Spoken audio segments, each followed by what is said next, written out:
వినా మార్గం ఉండదు లోకంలో. సంగీతం రావాలి, శివుడు వినా మార్గం లేదు. నాట్యం రావాలి, శివుడు వినా మార్గం లేదు.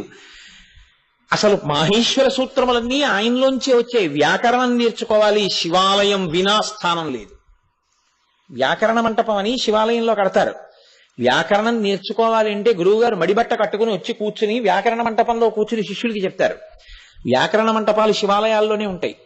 కాబట్టి ఏది నేర్చుకోవాలన్నా, ఏది భాషించాలన్నా, ఏది అనుగ్రహింపబడాలన్నా శివానుగ్రహం లేకుండా ఏదీ రాదు. వచ్చిందని అనుకున్నా అంత అశాశ్వతమైనది ఇంకోటి ఉండదు. కాబట్టి శివానుగ్రహమే శాశ్వత సుఖమునకు ప్రాతిపదిక. హవిహి యజ్ఞమయ అని పిలుస్తారు శివుణ్ణి.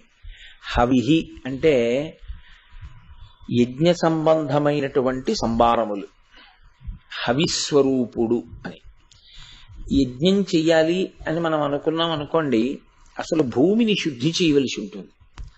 భూమిని శుద్ధి చేసిన తరువాత అక్కడ కొత్త ఇటుకలు తీసుకొచ్చి ఆ ఇటుకలతో యజ్ఞ వేదిని నిర్మాణం చేస్తారు. ఆ యజ్ఞ వేదిని నిర్మాణం చేసి అందులో ఆరణి మంధనము అని చేస్తారు. యజ్ఞంలో లౌకికాగ్నితో వెలిగించకూడదు, అందులో అగ్గిపుల్ల గీసి వెలిగించారు. ఆరణి మంధనం చేసి ఆ వచ్చినటువంటి అగ్నిహోత్రాన్ని యజ్ఞంలో ప్రతిష్ఠిస్తారు. ఆ తరువాత సమిధలు మొదలైన అందులో వేసి ఆ వచ్చినటువంటి అగ్ని కీలల యందు హవిస్సు సమర్పణం చేస్తారు దేవతలను ఉద్దేశించి. ఇందులో ప్రతి పదార్థము కూడా శివస్వరూపమే. ఆయన యొక్క అనుగ్రహం లేకుండా యజ్ఞం చెయ్యడానికి కావలసినటువంటి ఏ సంభారము లభించదు. ఎందుచేత అంటే ఆయనకి శర్వహ అని పేరు. ఆయన భార్య అమ్మవారికి శర్వాణి అని పేరు. వాళ్ళిద్దరూ భూ సంబంధమైనటువంటి ఐశ్వర్యాన్నంతటినీ వాళ్లే కృప చేస్తారు. మీకు నేను ఎన్నో పర్యాయములు దానిని ఈ ప్రసంగాలలో ఆవిష్కరించాను. ప్రధానంగా కావలసినది దర్భ. దర్భ ఉదకముల యొక్క శక్తి చేత, ఉదకములలో ఉండేటటువంటి పరమతేజోంశ చేత దర్భ ఏర్పడుతుంది అని మనకి వేదంలో ఒక మంత్రంలో చెప్తారు. అందుకని భూమి మీద దర్భ వస్తే తప్ప, అసలు ఆ దర్భలు చేతితో పట్టుకుంటే తప్ప యజ్ఞం చేయడం కుదరదు. అందుకని దర్భలు శివస్వరూపం, భూమిలోంచే రావాలి. అందులో వేసేటటువంటి ఓషధులు భూమిలోంచి వస్తాయి. ఇటుకలు తయారు చేయాలంటే భూమిలో మట్టితోటే ఆ ఇటుకలు తయారు చేయవలసి ఉంటుంది. కాబట్టి యజ్ఞమునకు కావలసినటువంటి సంభారములనన్నిటినీ కూడా కేవలముగా భూ సంబంధమైన వాటితోటే ప్రారంభం చేస్తారు. శృక్కు, స్రవం అని రెండు వాడతారు. అవి కూడా దారు వికారం. చెట్టు యొక్క దారువుని, ఆ కాండమును మలచి శృక్కు, స్రవం తయారు చేసి ఆ నీతిని వాటిని సమర్పణం చేస్తారు. అందుకని అసలు యజ్ఞానికి సంబంధించి ఏవి చెయ్యాలన్నా ఆయన అనుగ్రహం లేకుండా అసలు యజ్ఞం చెయ్యడం అనేటటువంటి మాట సంభవం కానే కాదు. ఆయన హవిహి, ఆయనే యజ్ఞమయ.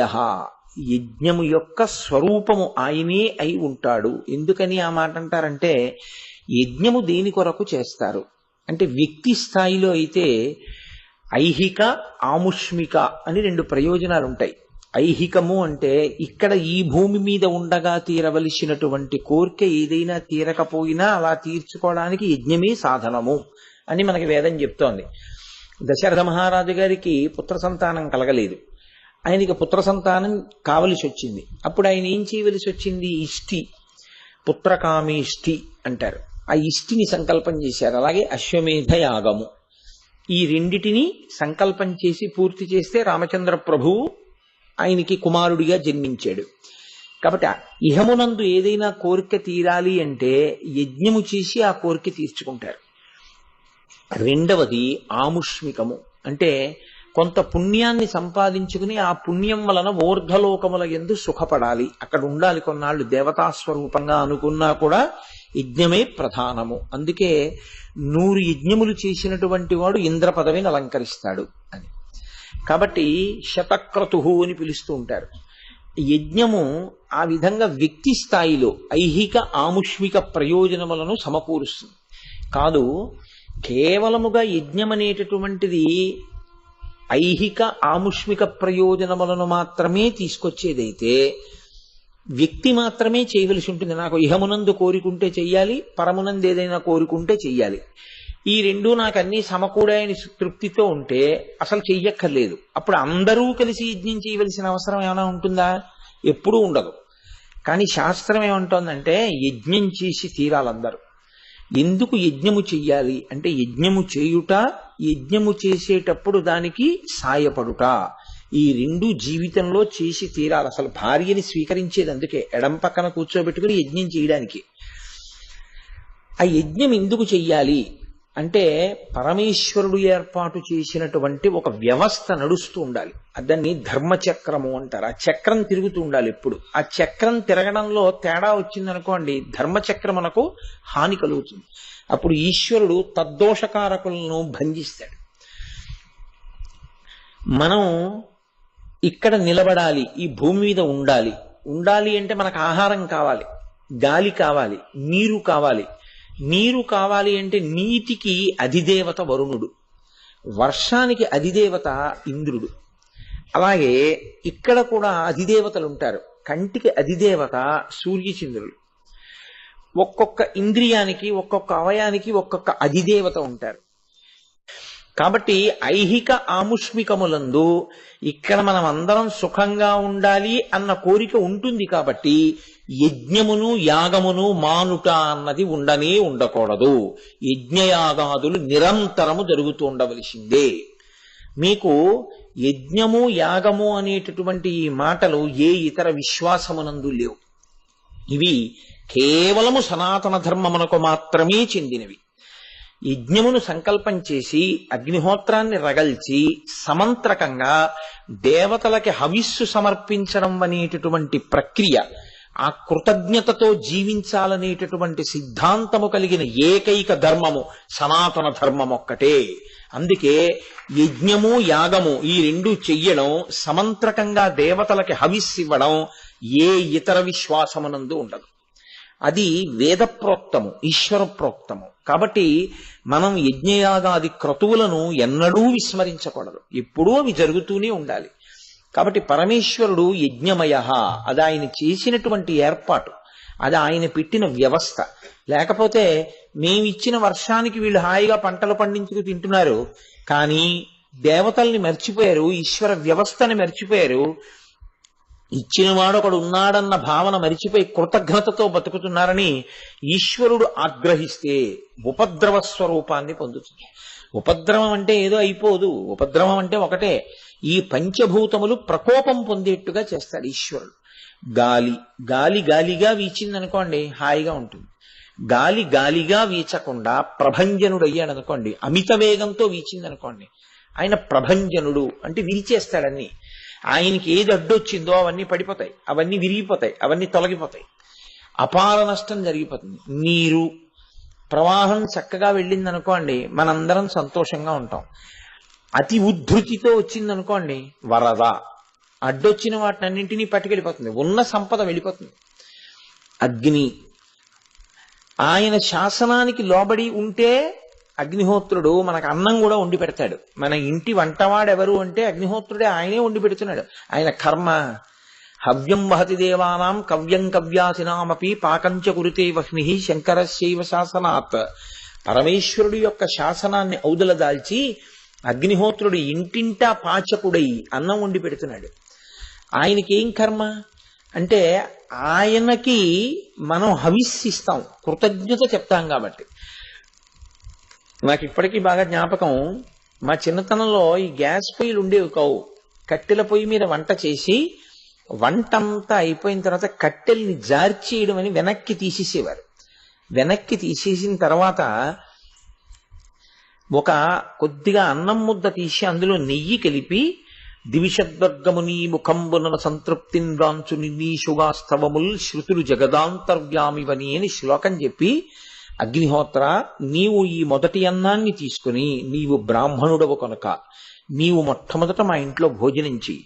నీవు ఆహారాన్ని తీసుకుని మా ఇంటి యజమాని, మా కుటుంబ సభ్యులు, మా ఇంటికొచ్చిన బంధువులు, మా అతిథులు కడుపు నిండా సంతోషంతో అన్నం తిని జీర్ణమై ఆనందంగా ఉండేటట్టుగా నీవు మమ్ము అనుగ్రహించు అని ఆ కట్టెల మీద కొద్దిగా అన్నం వేసి జార్చేవారు. ప్రతి ఇంట అగ్నిహోత్రుడికి కొద్దిగా అన్న సమర్పణ ఉండేది. నాకు ఇప్పటికీ బాగా జ్ఞాపకం. వేసవి కాలం ప్రవేశిస్తోంది, గ్రీష్మ ఋతువు వస్తోంది అనేటప్పటికీ ప్రతి వాళ్ళు కూడా కొద్దిగా అన్నాన్ని తడిపి ఇంటి మీదకి విసిరేవారు. దీన్ని నువ్వు ఆహారంగా స్వీకరించు, ఇళ్ళని కాల్చవద్దు. దేవతల పట్ల కృతజ్ఞతతో జీవించడం అనేటటువంటిది జీవితంలో అంతర్భాగంగా ఉండేది. అందుకే దేవతలు కూడా అలాగే కృప చేస్తూ ఉండేవారు, వాళ్ళ జోలికి వెళ్ళేవారు కాదు. ఆ భక్తి ప్రతి విషయంలోనూ ఆవిష్కరిస్తూ ఉండేవారు. అది తొలగిపోయి అతిశయానికి కారకమైపోతే అగ్నిహోత్రుడు ప్రకోపించాడనుకోండి, లేనిపోని ఉపద్రవాలన్నీ వస్తాయి. అందుకని పంచభూతముల యొక్క ప్రకోపమే ఉపద్రవములు అనబడేటటువంటి వాటికి కారణమవుతూ ఉంటుంది. ఈశ్వరుని యందు కృతజ్ఞతాభావంతో ఎవరు జీవిస్తారో ఆయన సంతోషంతో హాయిగా ఉండేటట్టుగా పరమేశ్వరుడు అనుగ్రహిస్తూ ఉంటాడు. అందుకే ఒక్క మహాత్ముడు కానీ ఊళ్ళో ఉంటే ఆ ఊరు రక్షింపబడుతూ ఉంటుంది. ఎందుకని అంటే ఒక్కటే కారణం, ఆయన ఉన్నాడు. ఊరికంతటికీ ఉపద్రవం వస్తే ఆయనకి రాకుండా ఉండదుగా, ఆయనకి వస్తుంది. ఆయనకి రాకుండా ఉండడం కోసం ఈశ్వరుడు ఆ ఊరికే ఉపద్రవం లేకుండా చూస్తాడు. మహాత్ములైన వారు ఒక్కరుంటే, దీనికి సంబంధించి ఉపనిషత్తుల్లో కొన్ని ఆశ్చర్యకరమైన కథలు కొన్ని ఉన్నాయి. బట్టి ఒక్క మహాత్ముడు అంటే భగవంతుడు ఏర్పాటు చేసినటువంటి వ్యవస్థని అర్థం చేసుకుని దాని యందు గౌరవముతో జీవించినవాడు తప్ప అక్కర్లేనటువంటి తన కొత్త మేధని తీసుకొచ్చి అందులో పెట్టి ఈశ్వరుని చేత ప్రోక్తమైన వ్యవస్థ తొలగిపోయేటట్టుగా, అది వైక్లభ్యమును పొందేటట్టుగా బోధ చేసేటటువంటి ప్రయత్నము చేయనివాడు. వేదో నిత్యమధీయతాం తదుదితం కర్మస్వనుష్ఠీయతాం దుస్తర్కాస్తు విరమ్యతాం అంటారు శంకర భగవత్పాదులు అవతార పరిసమాప్తి చేస్తూ. దుస్తర్కాస్తు విరమ్యతాం, వేదం ఎలా చెప్పిందో అలా బతుకు, ఈశ్వరుడి పట్ల గౌరవంతో జీవించు, ఈశ్వరుడు నిన్ను మన్నన చేస్తాడు, చక్కగా కాపాడతాడు అంటారు. నేను నిన్ను మీతో మనవి చేసింది ఇదే, దీనికే ధర్మము అంటారు. ఈశ్వరుడు ఏది చెప్పాడో దాన్ని పట్టుకుని బతకడానికే ధర్మం అని పేరు. అందుకే రామాయణానికి సంబంధించినటువంటి సారమంతా కూడా ఒక చోట గొప్పగా నిక్షిప్తమైంది. చూడండి, పిల్లలు ఇప్పుడంటే అది కూడా బాగా తగ్గిపోయింది. ఎక్కడ పడితే అక్కడే దొరికితే తినడం అనేటటువంటి సంప్రదాయం వచ్చేసింది కదా. పూర్వం ఎక్కడికైనా పిల్లలు బయలుదేరి వెడుతుంటే తల్లి నిలవ ఉండేటటువంటి పదార్థాన్ని మూట కట్టి ఇచ్చేది. ఓ బట్టలో మూట కట్టి ఇచ్చేవారు.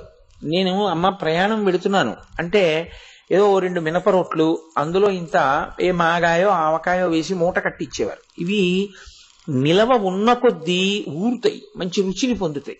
అటువంటి పదార్థాన్ని కట్టిచ్చేవారు. వీళ్ళు ఎక్కడో దారి మధ్యలో ఆకలి వేసినప్పుడు వాళ్లతో తెచ్చుకున్నటువంటి పదార్థాన్ని తింటే వాళ్ళు దాని వలన శక్తిని పొంది మళ్ళీ వెళ్ళేవారు. అలాగే శ్రీరామాయణంలో రామచంద్రమూర్తి అరణ్యవాసానికి వెడుతున్నాడు. అరణ్యవాసానికి నేను వెళ్ళాలి అని సంకల్పం చేసిన తరువాత రామచంద్రమూర్తి వెళ్ళి చెప్పి మొట్టమొదట నమస్కారం చేసి అనుమతిని అర్థించింది కౌసల్యామాతని. మాతృదేవో భవ, రాశీభూతమైన ధర్మం కదండి రాముడంటే. ఆవిడ దగ్గరికి వెళ్ళి నమస్కారం చేశాడు. తల్లి సహజమైన ప్రేమతో ఆవిడ చాలాసేపు వాదన చేసింది, నువ్వు వెళ్ళడానికి వీల్లేదు, నీతో నేను వచ్చేస్తానంది. తర్వాత రాముడు ధర్మం చెప్పాడు. అమ్మా, భర్తుక్కిల పరిత్యాగో నృశంస కేవలం స్త్రియా సభవత్యన కర్తవ్యం మనసాపి విగర్హితం. భర్తని విడిచిపెట్టి దూరంగా ఉంటాను ఏ కారణం చేతైనా సరే, దూరంగా నేను ఉంటాను అని అనుకున్న స్త్రీ ముఖం కూడా చూడకూడదు. అటువంటి స్త్రీ గర్హనీయ. కాబట్టి నువ్వు అలా అనకూడదు, తప్పు. ఎంత ప్రేమ కలిగిన కొడుకుని నేనైనా తండ్రి గారిని నువ్వు సేవించాలి, నేను తండ్రికి నమస్కరించాలి. అదే ఈశ్వర ప్రోక్తమైన ధర్మం. కాబట్టి నువ్వు దశరథుండి సేవించు అన్నాడు. ఆవిడ రాముడు తప్పకుండా ఇంకా అరణ్యవాసానికి వెళ్ళిపోతాడు, ధర్మానికి కట్టుబడి అని నిశ్చయం చేసుకుంది. ఆవిడంది రాముడికి ఆశీర్వచనం చేస్తూ ఆవిడ ఒక సందేశం ఇచ్చింది. ఆ సందేశం పిల్లవాడికి అమ్మ సద్దెన్నపు మూట కట్టి ఇవ్వడం, రొట్టె కట్టి ఇవ్వడం ఎలా ఉంటుందో అటువంటి మాట ఒకటి చెప్పింది. యం పాలయసి ధర్మం త్వం ధృత్వ్యాచ నియమేన చ సవై రాఘవశార్ధూల. రామ, నీవు మొట్టమొదటి నుంచి ధర్మం ధర్మం ధర్మం ధర్మం ఆ ధర్మాన్నే పట్టుకున్నావు. అది కూడా ఎలా పట్టుకున్నావు? ధృత్వ్యాచ నియమేనచ. ఎంత పెద్ద ఇదే రామాయణాన్నంతటికీ కొనసాగించి. ధృత్వ్యాచ అంటే ధృతితో, పట్టుదలతో, ఇది తప్పకుండా నన్ను రక్షించి తీరుతుంది. ఎందుకో తెలుసా అండి? రాముడు పడ్డన్ని కష్టాలు పడిన మనుష్యుడు లోకంలో ఉండడు. ఒక చోట అరణ్యకాండలో ఆయనే చెప్పుకున్నాడు. రాజ్యాద్భ్రంశో వనే వాసః సీతా నష్టో హతో ద్విజః ఈదృశీయం మమావస్థ నిర్దహేతపి పావకః. తండ్రి గారు అరణ్యానికి వెళ్ళిపోమన్నాడు. రాజ్యమా పోయింది. వెంట వచ్చిన భార్య రాక్షసుడి చేత అపహరింపబడింది. నన్ను స్నేహంతో రక్షించడానికి వచ్చినటువంటి పక్షి జటాయువా సంహరింపబడ్డాడు. అంత బాధ ఉండేది కాదు. రాముడు సంగతేమో, కానీ రాముణ్ణి పూజించడానికి దేవాలయాలు రామాయణం మాత్రం ఉండవు కదండి. ఈ మాట ఎక్కడంది కౌసల్య? ధృత్వ్యాచ నియమేనచ. రామ, నియమంతో పట్టుకో, ధృతితో పట్టుకో. ఈ ధర్మం, ఏ ధర్మాన్ని పట్టుకుని ఇవాళ నువ్వు అరణ్యానికి వెళ్ళిపోతానంటున్నావో, ఆ వెళ్ళినప్పుడు వచ్చిన కష్టాలలో మాత్రం ఇదొక్కటి వదిలిపెట్టదు. ఇదే పట్టుకో. అదేం చేస్తుందో తెలుసా? సవై రాఘవశార్దూల. ఓ రాఘవశార్దూల, రఘువంశంలో జన్మించినటువంటి మహానుభావుడా, ఇదే నిన్ను రక్షించి తీరుతుంది. కౌసల్యాదేవి ఆ రోజున శ్లోకంలో ఏ మాట చెప్పిందో అదే రామచంద్రమూర్తికి సందేశం. ఎందుకో తెలుసా అండి? రాముడికి తిన్నగా సందేశం ఇచ్చినటువంటి వాళ్ళు ఇంకా ఎవ్వరూ లేరు. అడవికి వెళ్తున్నప్పుడు మిగిలిన వాళ్ళందరూ ఏడిచిన వాళ్ళు, గుండెలు బాదుకున్న వాళ్ళు, బాధపడ్డ వాళ్ళు వాళ్లే. కౌసల్య ఒక్కతే అటువంటి శ్లోకాన్ని రామాయణంలో చెప్పింది. మహర్షి దానికంత పెద్దపీట వేసి ఎందుకు ఇచ్చారో తెలుసా అండి? బిడ్డలకి ధర్మము అన్న మాట బాగా అబ్బేది ఎవరి వల్ల? తండ్రి వలన కాదు. ఎందుచేత అంటే తండ్రి మాట కన్నా మొట్టమొదట ఎవరి మాట బిడ్డలలో బాగా నాటుకుంటుంది అంటే తల్లి చెప్పిన మాట నాటుకుంటుంది. అందుకని ధర్మ ప్రచోదనం ఎవరు చెయ్యాలి? తల్లి చెయ్యాలి బిడ్డలకి. ధర్మం కోసం నిలబడు, ఆ మాట చెప్పగలిగితే చాలు. తల్లి మాట ఎంత దూరమైనా పెడుతుందండి. భగత్ సింగ్ తల్లి మృత్యువు ఒడిలో ఉండి మృత్యుశయ్య మీద పడుంటే ఆయన తప్పించుకుని వచ్చి, అమ్మా ఈ స్థితిలో నిన్ను విడిచి వెళ్ళిపోనా?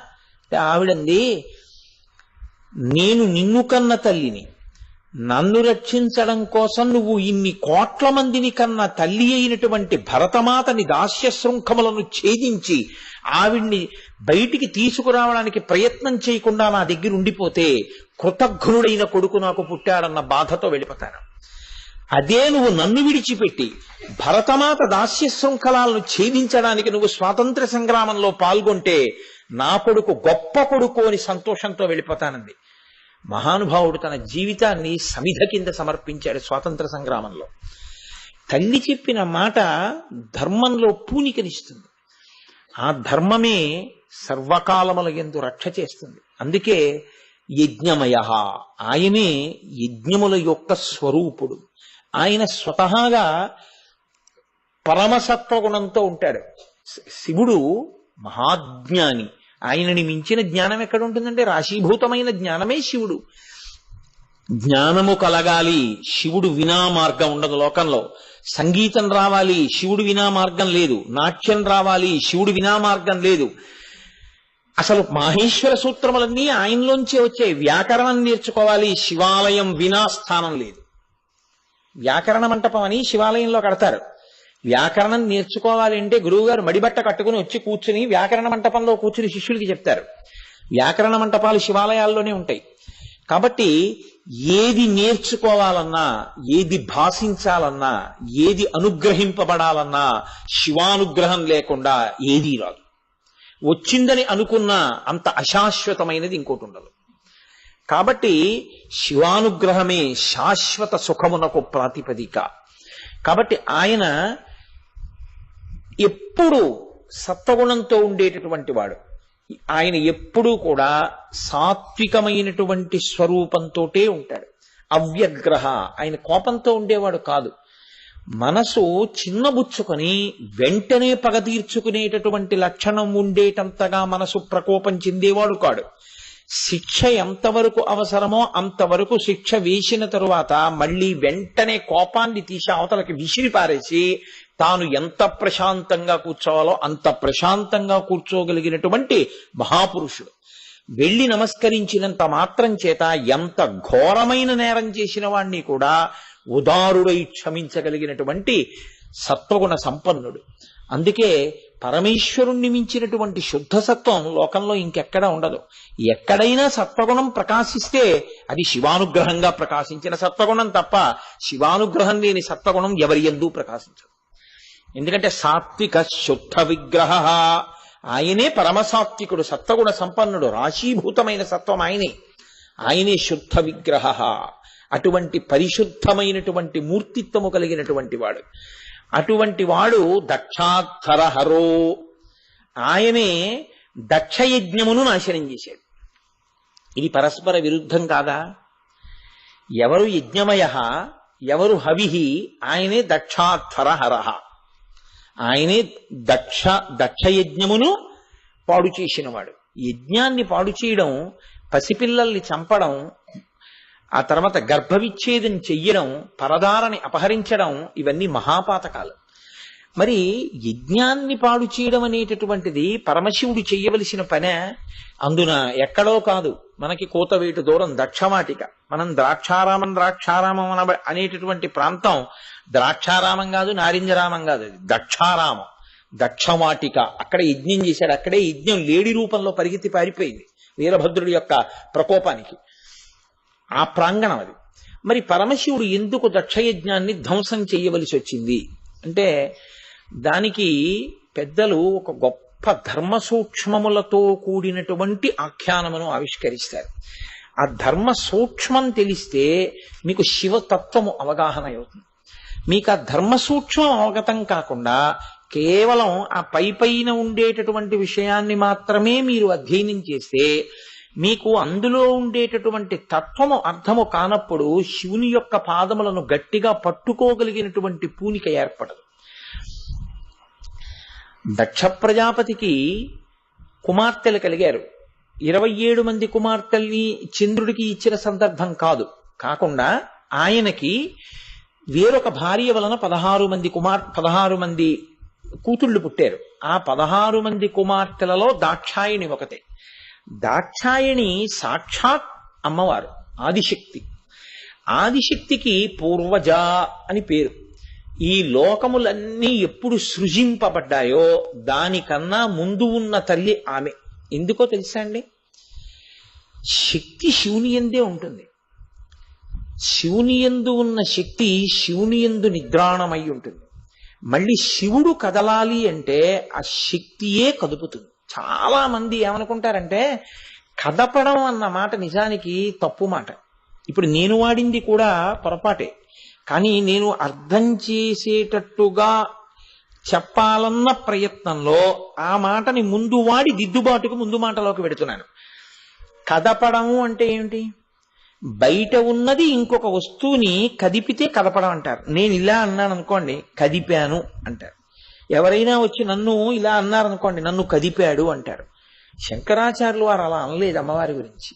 శివశక్త్యాయుక్తో యద్భవతి శక్త ప్రభవితుం నచే దేవం దేవో నఖలు కుశల స్పందితుమపి అన్నారు.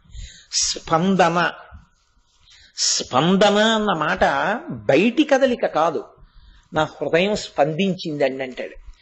స్పందన అన్నది లోపలి కదలిక. ఆయన ఏ కదలికలు లేకుండా తనలో తాను రమిస్తూ పరబ్రహ్మమై కూర్చుని ఉన్నటువంటి వాడు పరమేశ్వరుడు.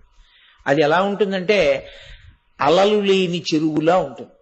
అప్పుడు అది గాజు పళ్ళెం పెట్టేసినట్టు ఉంటుంది. ఇప్పుడు మీరు ఒక చిన్న రాయి వేశారనుకోండి, ఆ చెరువులోనే అలలు వస్తాయి. అంటే నీటిలో కదలికలు వచ్చాయి. నీటిలోనే కదలికలు వచ్చినట్టు ఏ కదలిక లేకుండా తనలో తాను రమిస్తూ ఆనందానుభవంలో ఉండిపోయి పరబ్రహ్మముగా సత్యం శివం సుందరంగా ఉండిపోయినటువంటి పరమేశ్వరుని యందు కదుపుతుంది ఆవిడ స్పందన. ఆ స్పందన కలిగితే ఆయన ఏమనుకుంటాడంటే కోరిక కలుగుతుంది. అప్పుడు శివుడు కామేశ్వరుడు. కామము అంటే కోరిక పొందాడు. ఇప్పుడు ఆ కోరిక చేత ఆయన కామేశ్వరుడు అవుతాడు. అది మొట్టమొదట లోకంలో ఉన్న స్వరూపం, అదే మొదట ఉంటుంది. అప్పుడు ఆయన హిరణ్యరేత. ఆయన ఏం చేస్తాడంటే తనలో నుండి జలములను ఆవిర్భవింపచేస్తాడు. ఆ జలముల చేత హిరణ్య గర్భుడు అంటారు. ఒక బ్రహ్మాండం ఒకటి బంగారు రంగులో ఆవిర్భవిస్తుంది. అప్పుడు ఆయన నరనారాయణులను సృజిస్తాడు. ఆ నరనారాయణులు లోక రక్షకత్వాన్ని స్వీకరిస్తారు. చతుర్ముఖ బ్రహ్మగారు హిరణ్య గర్భుడై ఆయన లోక సృజన లోక రచన చేస్తాడు.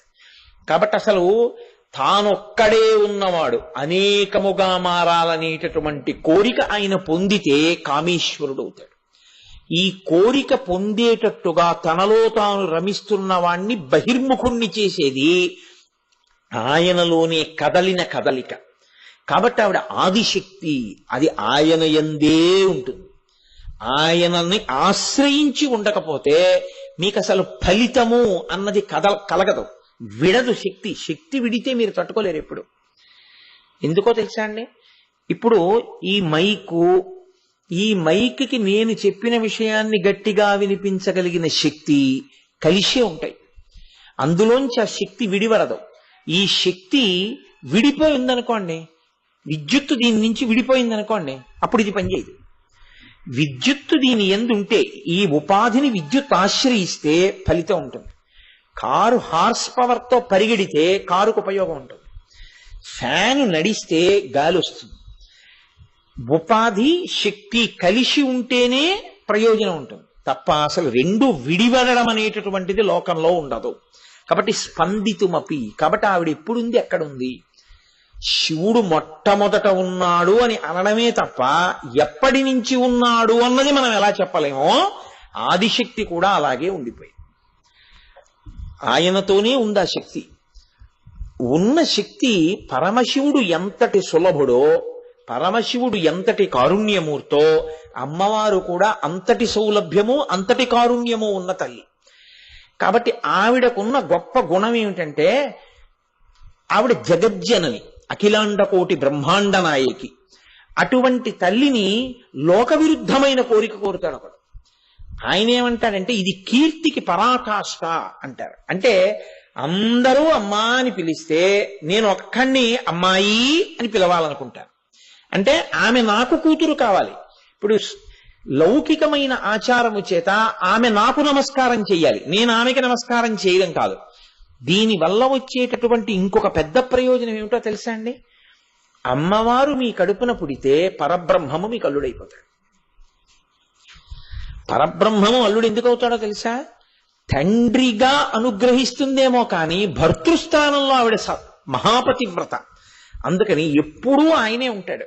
అందుకని ఈమె ఎన్ని మాటలు కన్యగా వస్తుందో అన్ని మాటలు ఆయన పరాత్పరుడు అవతార స్వీకారం చేసి కళ్యాణానికి ఆయన వస్తాడు.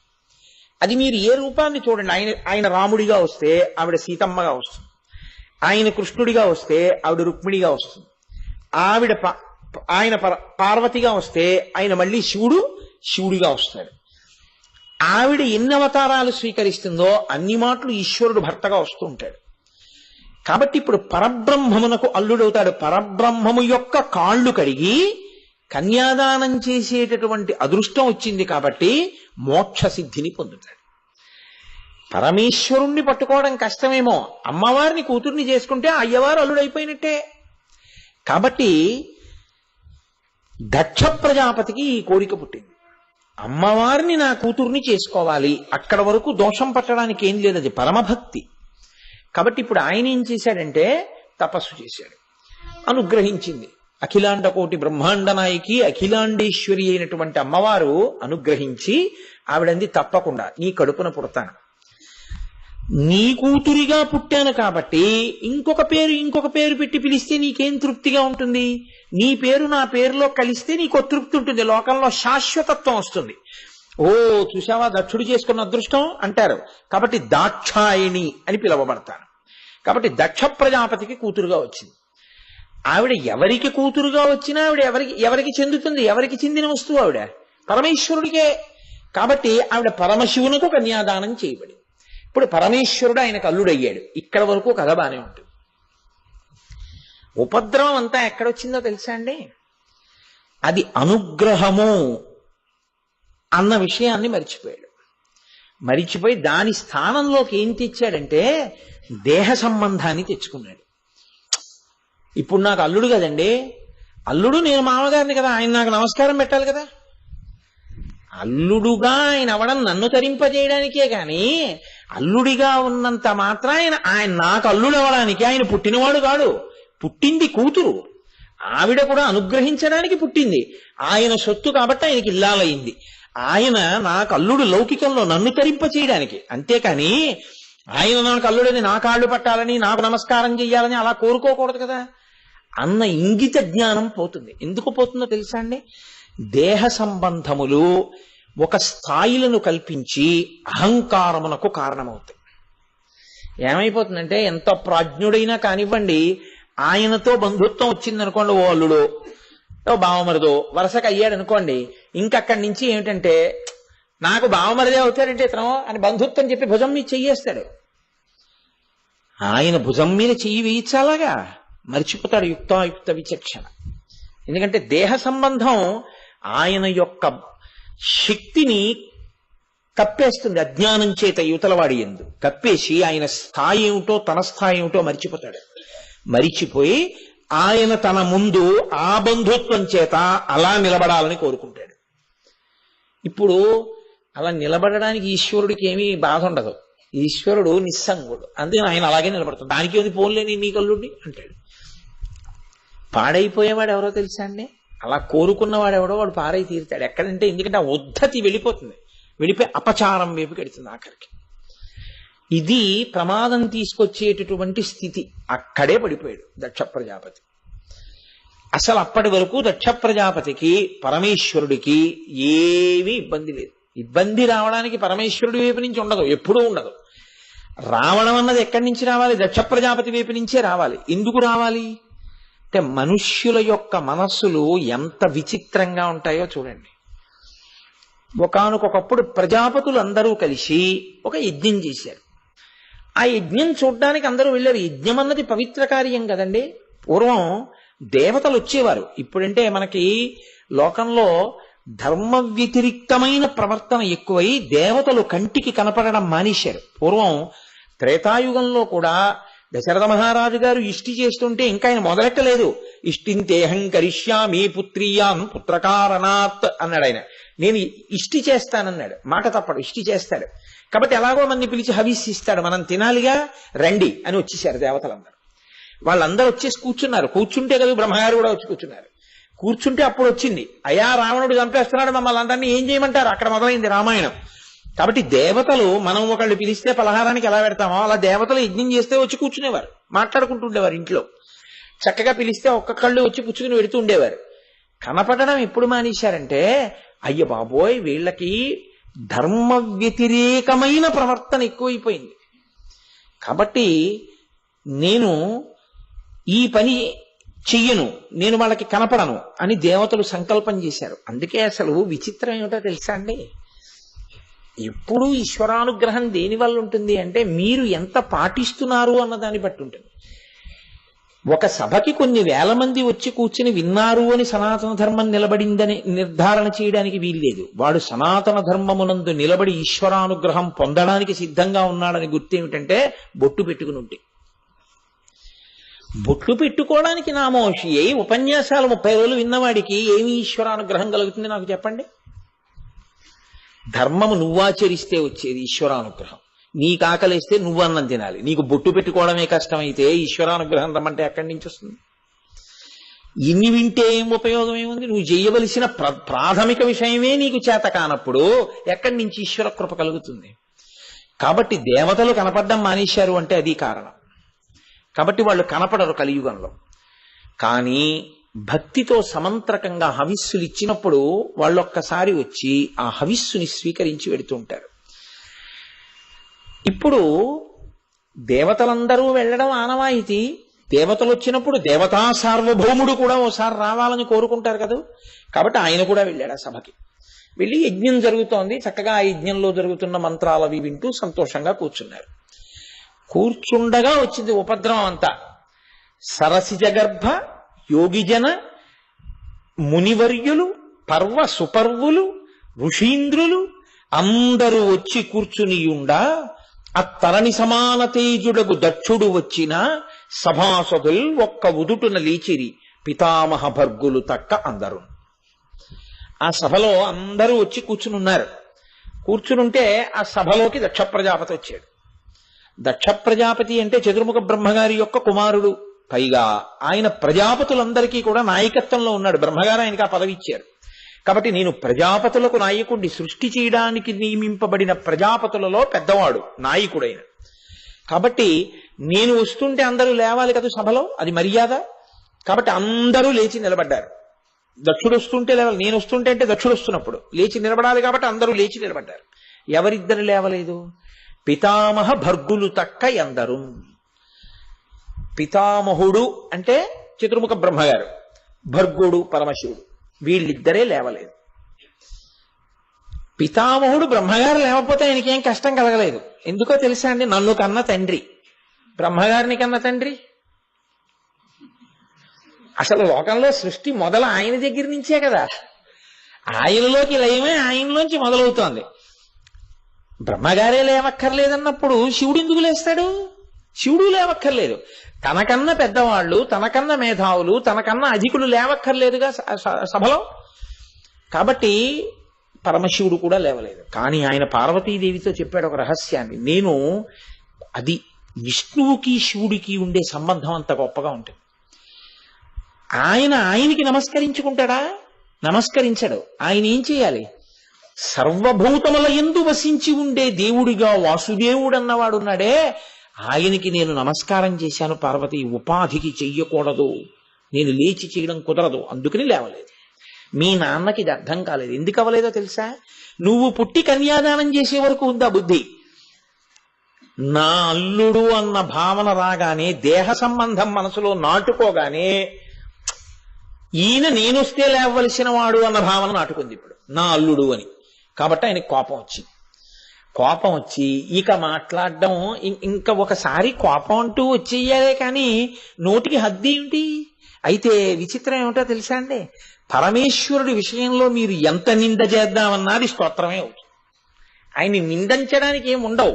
ఎందుకనంటే మీరు నింద చేద్దామని ప్రయత్నించినవి కూడా స్తోత్రములయ్యేది ఒక్క ఈశ్వరుడి పట్లనే. వెంటనే దక్ష ప్రజాపతి అన్నాడు వచ్చాడు, కూర్చున్నాడు, మిగిలిన వాళ్ళని కూర్చోమన్నాడు. పరమశివుడి వంక చూశాడు, దేవతల్ని పిలిచి అన్నాడు, నేను చెప్పేది పరాకుగా వినండి, శ్రద్ధగా వినండి, ఎవరూ మాట్లాడకండి, ఈ మాటలు నేను చెప్పేటప్పుడు. అనయము లుప్త క్రియాకలాపుండు, దిగంబరుండు, భూత ప్రేత పరివృతుండు, భూతిలిప్తుండు, అస్థిభూషణుండు, ఉగ్ర పరేత భూచెరుండు. పరమశివుడి మీద ఆయన వేసినటువంటి విశేషణాలు అలా వెళ్ళే. అనయము లుప్త క్రియాకలాపుండు, ఏ పని చేయడు, అలా కూర్చుంటాడు. అలా ఎందుకు కూర్చుంటాడు ఆయనకి తెలీదా? తెలుసు. ఆయన జ్ఞానులకు జ్ఞాని కాబట్టి ఆయన ఎప్పుడు తనలో తాను రమిస్తూ ఉంటాడు. ఆయన భక్తితో ఉండడానికి ఎవరున్నారు ఆయన మీద? కాబట్టి భక్తి వస్త్రం కట్టుకోడు దిగంబరుడు అని చెప్పాను మీకు నేను. ఆయన మీద ఇంకెవ్వరు లేరు ఆయన భక్తితో ఉండడానికి. కాబట్టి ఆయన ఎవరి కోసం ఏం చేయాలి? కాబట్టి అనయము లుప్త క్రియాకలాపుండు అని దిగంబరుండు, భూత ప్రేత పరివృతుండు. ఆయన అనుశాసనిక పర్వంలో పార్వతీదేవితో చెప్పాడు, 2 కారణాల చేత నాకు శ్మశానం ఇష్టం. ఒకటి, బ్రహ్మగారు అడిగాడు నన్ను, మీరక్కడ కూర్చుంటే భూత ప్రేతాలన్నీ అక్కడే కూర్చుంటాయి బయటికి వెళ్ళిపోకుండా. మీరు కానీ అక్కడ కూర్చోపోతే వాటిని అదుపు చేసేవాడు ఎవరు లేడు, అవి ఎవరికి భయపడవు, అవి వెళ్ళి లోకం మీద పడిపోతాయి. కాబట్టి మీరు అక్కడ కూర్చుని వాళ్ళని కూడా అక్కడ కూర్చోబెట్టండి మహాదేవా అని అడిగాడు. అక్కడే కూర్చుంటానన్నాడు. 2, అది గేటు దాటి బయటికి వస్తే మిగిలిన వాళ్ళందరూ ఏదో ఒకటి చూపించుకుని అహంకారం పడిపోయేవాళ్ళే. ఏదీ లేకపోతే నేను పొడుగ్గా ఉన్నానో, నేను తెల్లగా ఉన్నానో, నేను ఫలానా కులం వాడినో, ఫలానా జాతి వాడినో, నేను చదువుకున్నానో, చదువుకోలేదని గర్వమో, లేకపోతే ఉందని గర్వమో, లేదని గర్వమో, ఏదో గర్వం, గర్వమునకు కారణమైనటువంటి శరీరము, గర్వమునకు కారణమైన ఐశ్వర్యము ఇది ఉంటే కదూ దీనికి బంధువులు, ఇది ఉంటే కదూ ఇది నాజెండానికి ఇది కాలిపోయిన తర్వాత అక్కడ సమానత్వమే తప్ప ఎవ్వరి యందు ఏ భేదం లేకుండా నిలబడి ఉంటారు జీవులందరూ. అప్పుడు వాళ్ళు దెబ్బలాడుకోవడానికి ఇంకా వాళ్ళ మధ్య కారణాలు లేవు. ఇన్నాళ్ళు దెబ్బలాడుకున్న వాళ్ళు దెబ్బలాడుకోవడానికి కారణం లేక భుజాల మీద చేతులు వేసుకుని నిలబడితే ఎంత చిత్రంగా ఉంటుందో అక్కడ చూడడానికి పార్వతి. అది చూస్తూ ఉంటాను, ఈ బుద్ధి అక్కడ ఉంటే మీరు ఎంత బాగుపడుదురా అనుకుంటూ ఉంటారు. అందుకు అక్కడ ఉంటాడు ఆయన. చెప్పాడు పార్వతీదేవితోటి, ఉగ్ర పరేత భూచరుండు దిగంబరుండు స్రస్తకేశుండు, ఎప్పుడు ఆ జుత్తు చిమ్ముకుని ఉంటాడు ఆయన. ఆయన వ్యోమకేశుడు, ఆయన శిరస్సు ఆకాశం అంతా వ్యాప్తి చెంది ఉంటుంది. అది స్తోత్రం. ఎందుకనంటే మీరు తిరదామన్న స్తోత్రమే అవుతుంది ఈశ్వరుడి విషయంలో అనడానికి నేను చెప్తున్నాను. మాస శివరాత్రి పూట ఆ పద్యం అంతా ఎందుకని పరిహరించాను. ఇటువంటి వాడికి నేను కూతురుని ఎలా ఇచ్చాను? బుద్ధిహీనుడు. నేను వస్తుంటే ఎలా కూర్చున్నాడో చూడండి. మామగారు వస్తున్నాడు, సభలో లేవాలని తెలియదు ఇతనికి. అంటే ఆయన పరమాత్మ తత్వాన్ని విడిచిపెట్టాడు. ఆయనకి తన దేహంతో ఉన్న బంధుత్వాన్ని పట్టుకున్నాడు. అప్పుడు ఆయన ఏం ఆలోచించాలి? నేను మామగారినైతే, ఆయనకి కూతుర్ని కన్నవాడినైతే, నేను ఆయన కన్నా పెద్దవాడనై ఉండాలి కదా. అల్లుడి కన్నా పెద్దవాడు అవ్వాలి కదా మామగారు. అల్లుడి కన్నా పెద్దవాడు అవ్వాలి అంటే జ్ఞానము చేతనా, ఐశ్వర్యము చేతనా, ధనము చేతనా, లేకపోతే వయసు చేతనా? అన్నిటికన్నా ముందు వయసు చేత పెద్దవాడు అయి ఉండాలిగా. దక్షుడు శివుడి తర్వాత పుట్టినవాడు అయి ఉండాలి. దక్షుడు శివుడి కన్నా ముందు పుట్టాలి, శివుడు దక్షుడి కన్నా తర్వాత పుట్టాలి. ఆ పాటి జ్ఞానం లేదు దక్షుడికి. నేను ముందు పుట్టానా, శివుడు ముందు పుట్టాడా? అసలు శివుడు ముందు పుట్టాడా అన్న మాట లేదుగా. అభవహ, ఆయన అసలు పుట్టినవాడు కాడు, గిట్టేవాడు కాడు. కాబట్టి ఆయన నాకు అల్లుడేమిటి, నేను మామగారేమిటి, ఇవన్నీ ఎందుకు మరుపుకొచ్చాయో తెలుసా అండి? దేహబంధుత్వం. అల్లుడన్న మాటలోంచి ఇంత అజ్ఞానం పుట్టుకొచ్చింది. ఏ అనుబంధం వల్ల ధరించాలనుకున్నాడో ఆ అనుబంధం అహంకరించడానికి పనికొచ్చింది. ఇప్పుడు అహంకరించడానికి పనికొచ్చి పరమేశ్వరుణ్ణి నింద చేశాడు. ఆయన పట్టించుకుంటాడా? ఆయన నిశ్శబ్దంగా అలా నవ్వుతూ కూర్చున్నాడు. ఆయన కనీసం ఇంటికి వెళ్ళి చెప్పలేదండి పార్వతీదేవితో. సరే, అభిమాన సంఘాల వాళ్ళని ఉంటారు, వాళ్ళకి అసలు కన్నా వడ్డీ ఎక్కువ అని వాళ్ళ అల్లరి చాలా ఎక్కువగా ఉండదు. అంత అల్లరి చేశారు నందీశ్వరుడును భృగువు. అక్కడ అయిపోయింది. పరమశివుడు ఇంటికి వెళ్ళిపోయాడు. ఆయన కార్యాల్లో ఆయన నిమగ్నం అయి ఉన్నాడు. ఆయన ఎప్పుడైనా ఏదైనా అదోలా ఉండి అత్తవారింటి వైపు ఏదైనా మాట వస్తే వాళ్ళ ఊసెత్తకో అంటే కదా పార్వతీదేవికి అనుమానం రావాలి. అలా అనడానికి ఆయన మనసులో వ్యగ్రతని పొందేవాడు కాడు. ఆయన నిశ్చల చిత్తుడు, అవ్యగ్రహ. ఆయన ఎప్పుడు ప్రశాంత చిత్తుడై ఉంటాడు, సాత్విక, శుద్ధ విగ్రహ. కాబట్టి ఆయన హాయిగా ఉన్నాడు. అక్కడతో కథ అయిపోతే బాగుండేది. శివుడు ఎలా ఉన్నాడో అలా దక్ష ప్రజాపతి కనీసం తర్వాత కోపాన్ని విడిచిపెట్టగలిగి ఉంటే ఏమో మళ్ళీ తరించేవాడేమో. అలా వదిలిపెట్టలేదు. కోపానికి ఉన్న గుణం ఏమిటో తెలుసా అండి? నేను మీ మీద కోపడుతున్నాను అనుకోండి, మీరేమీ పట్టించుకోవట్లేదు అనుకోండి, నా కోపం మరింత ఎక్కువైపోతుంది. ఏంటి ఇంత తిడుతున్నా పట్టించుకోవడం ఏంటి అని కోపం ఎక్కువ అవుతుంది. మీరు చాలా బాధపడి అన్నారనుకోండి, నా కోపం చల్లారిపోతుంది కదా. అలా పట్టించుకోకపోయినా కోపం వదిలేశాడు అనుకోండి, పట్టించుకొని వాడి మీద కోపం ప్రయోగించే ఉపయోగం ఏందిరా, అనవసరం తప్ప అని వదిలేశాడు అనుకోండి, వదిలేసిన వాడు ప్రాజ్ఞుడు కదా. ఆయన చాలా గొప్పవాడు అనమాట అప్పుడు అలా వదిలిపెట్టినవాడు. కానీ లోకంలో అలా ఉండదు. నేను తిట్టాను, బ్రహ్మసభలో శివుడు ఒక్క మాట మాట్లాడలేదు. ఇది బాధ దక్షుడికి. కాబట్టి ఇప్పుడు శివుణ్ణి రెచ్చగొట్టాలనుకున్నాడు. శివుడికి అవమానం చెయ్యాలి, పనికి మాలినవాడు అని లోకానికి నిరూపించాలి. కాబట్టి ఇప్పుడు నేనేం చేస్తానో తెలుసా? నిరీశ్వర యాగం చేస్తానన్నాడు. అసలు శివుడికి నేను హవిస్సు ఇవ్వకుండా యాగం మొదలు పెడతాను. అది మొదలుపెట్టాడు దక్షవాటికలో. మొదలుపెట్టి వాజపేయమును పూర్తి చేసేశాడు నిరీశ్వరంగా. దక్ష ప్రజాపతి యొక్క శక్తికి భయపడి, సాక్షాత్తు బ్రహ్మగారి కొడుకు, పైగా ప్రజాపతులకు అధిపతి, దేవతలందరూ వచ్చారు. ఇప్పుడు ఆయన వాజపేయం చేశాడు అన్న విషయం పరమశివుడికి తెలుసు. ఆయన ఏమీ మాట్లాడలేదు. చిత్రం ఏమిటో తెలుసా అండి? విష్ణువు రాలేదు ఆ యాగానికి.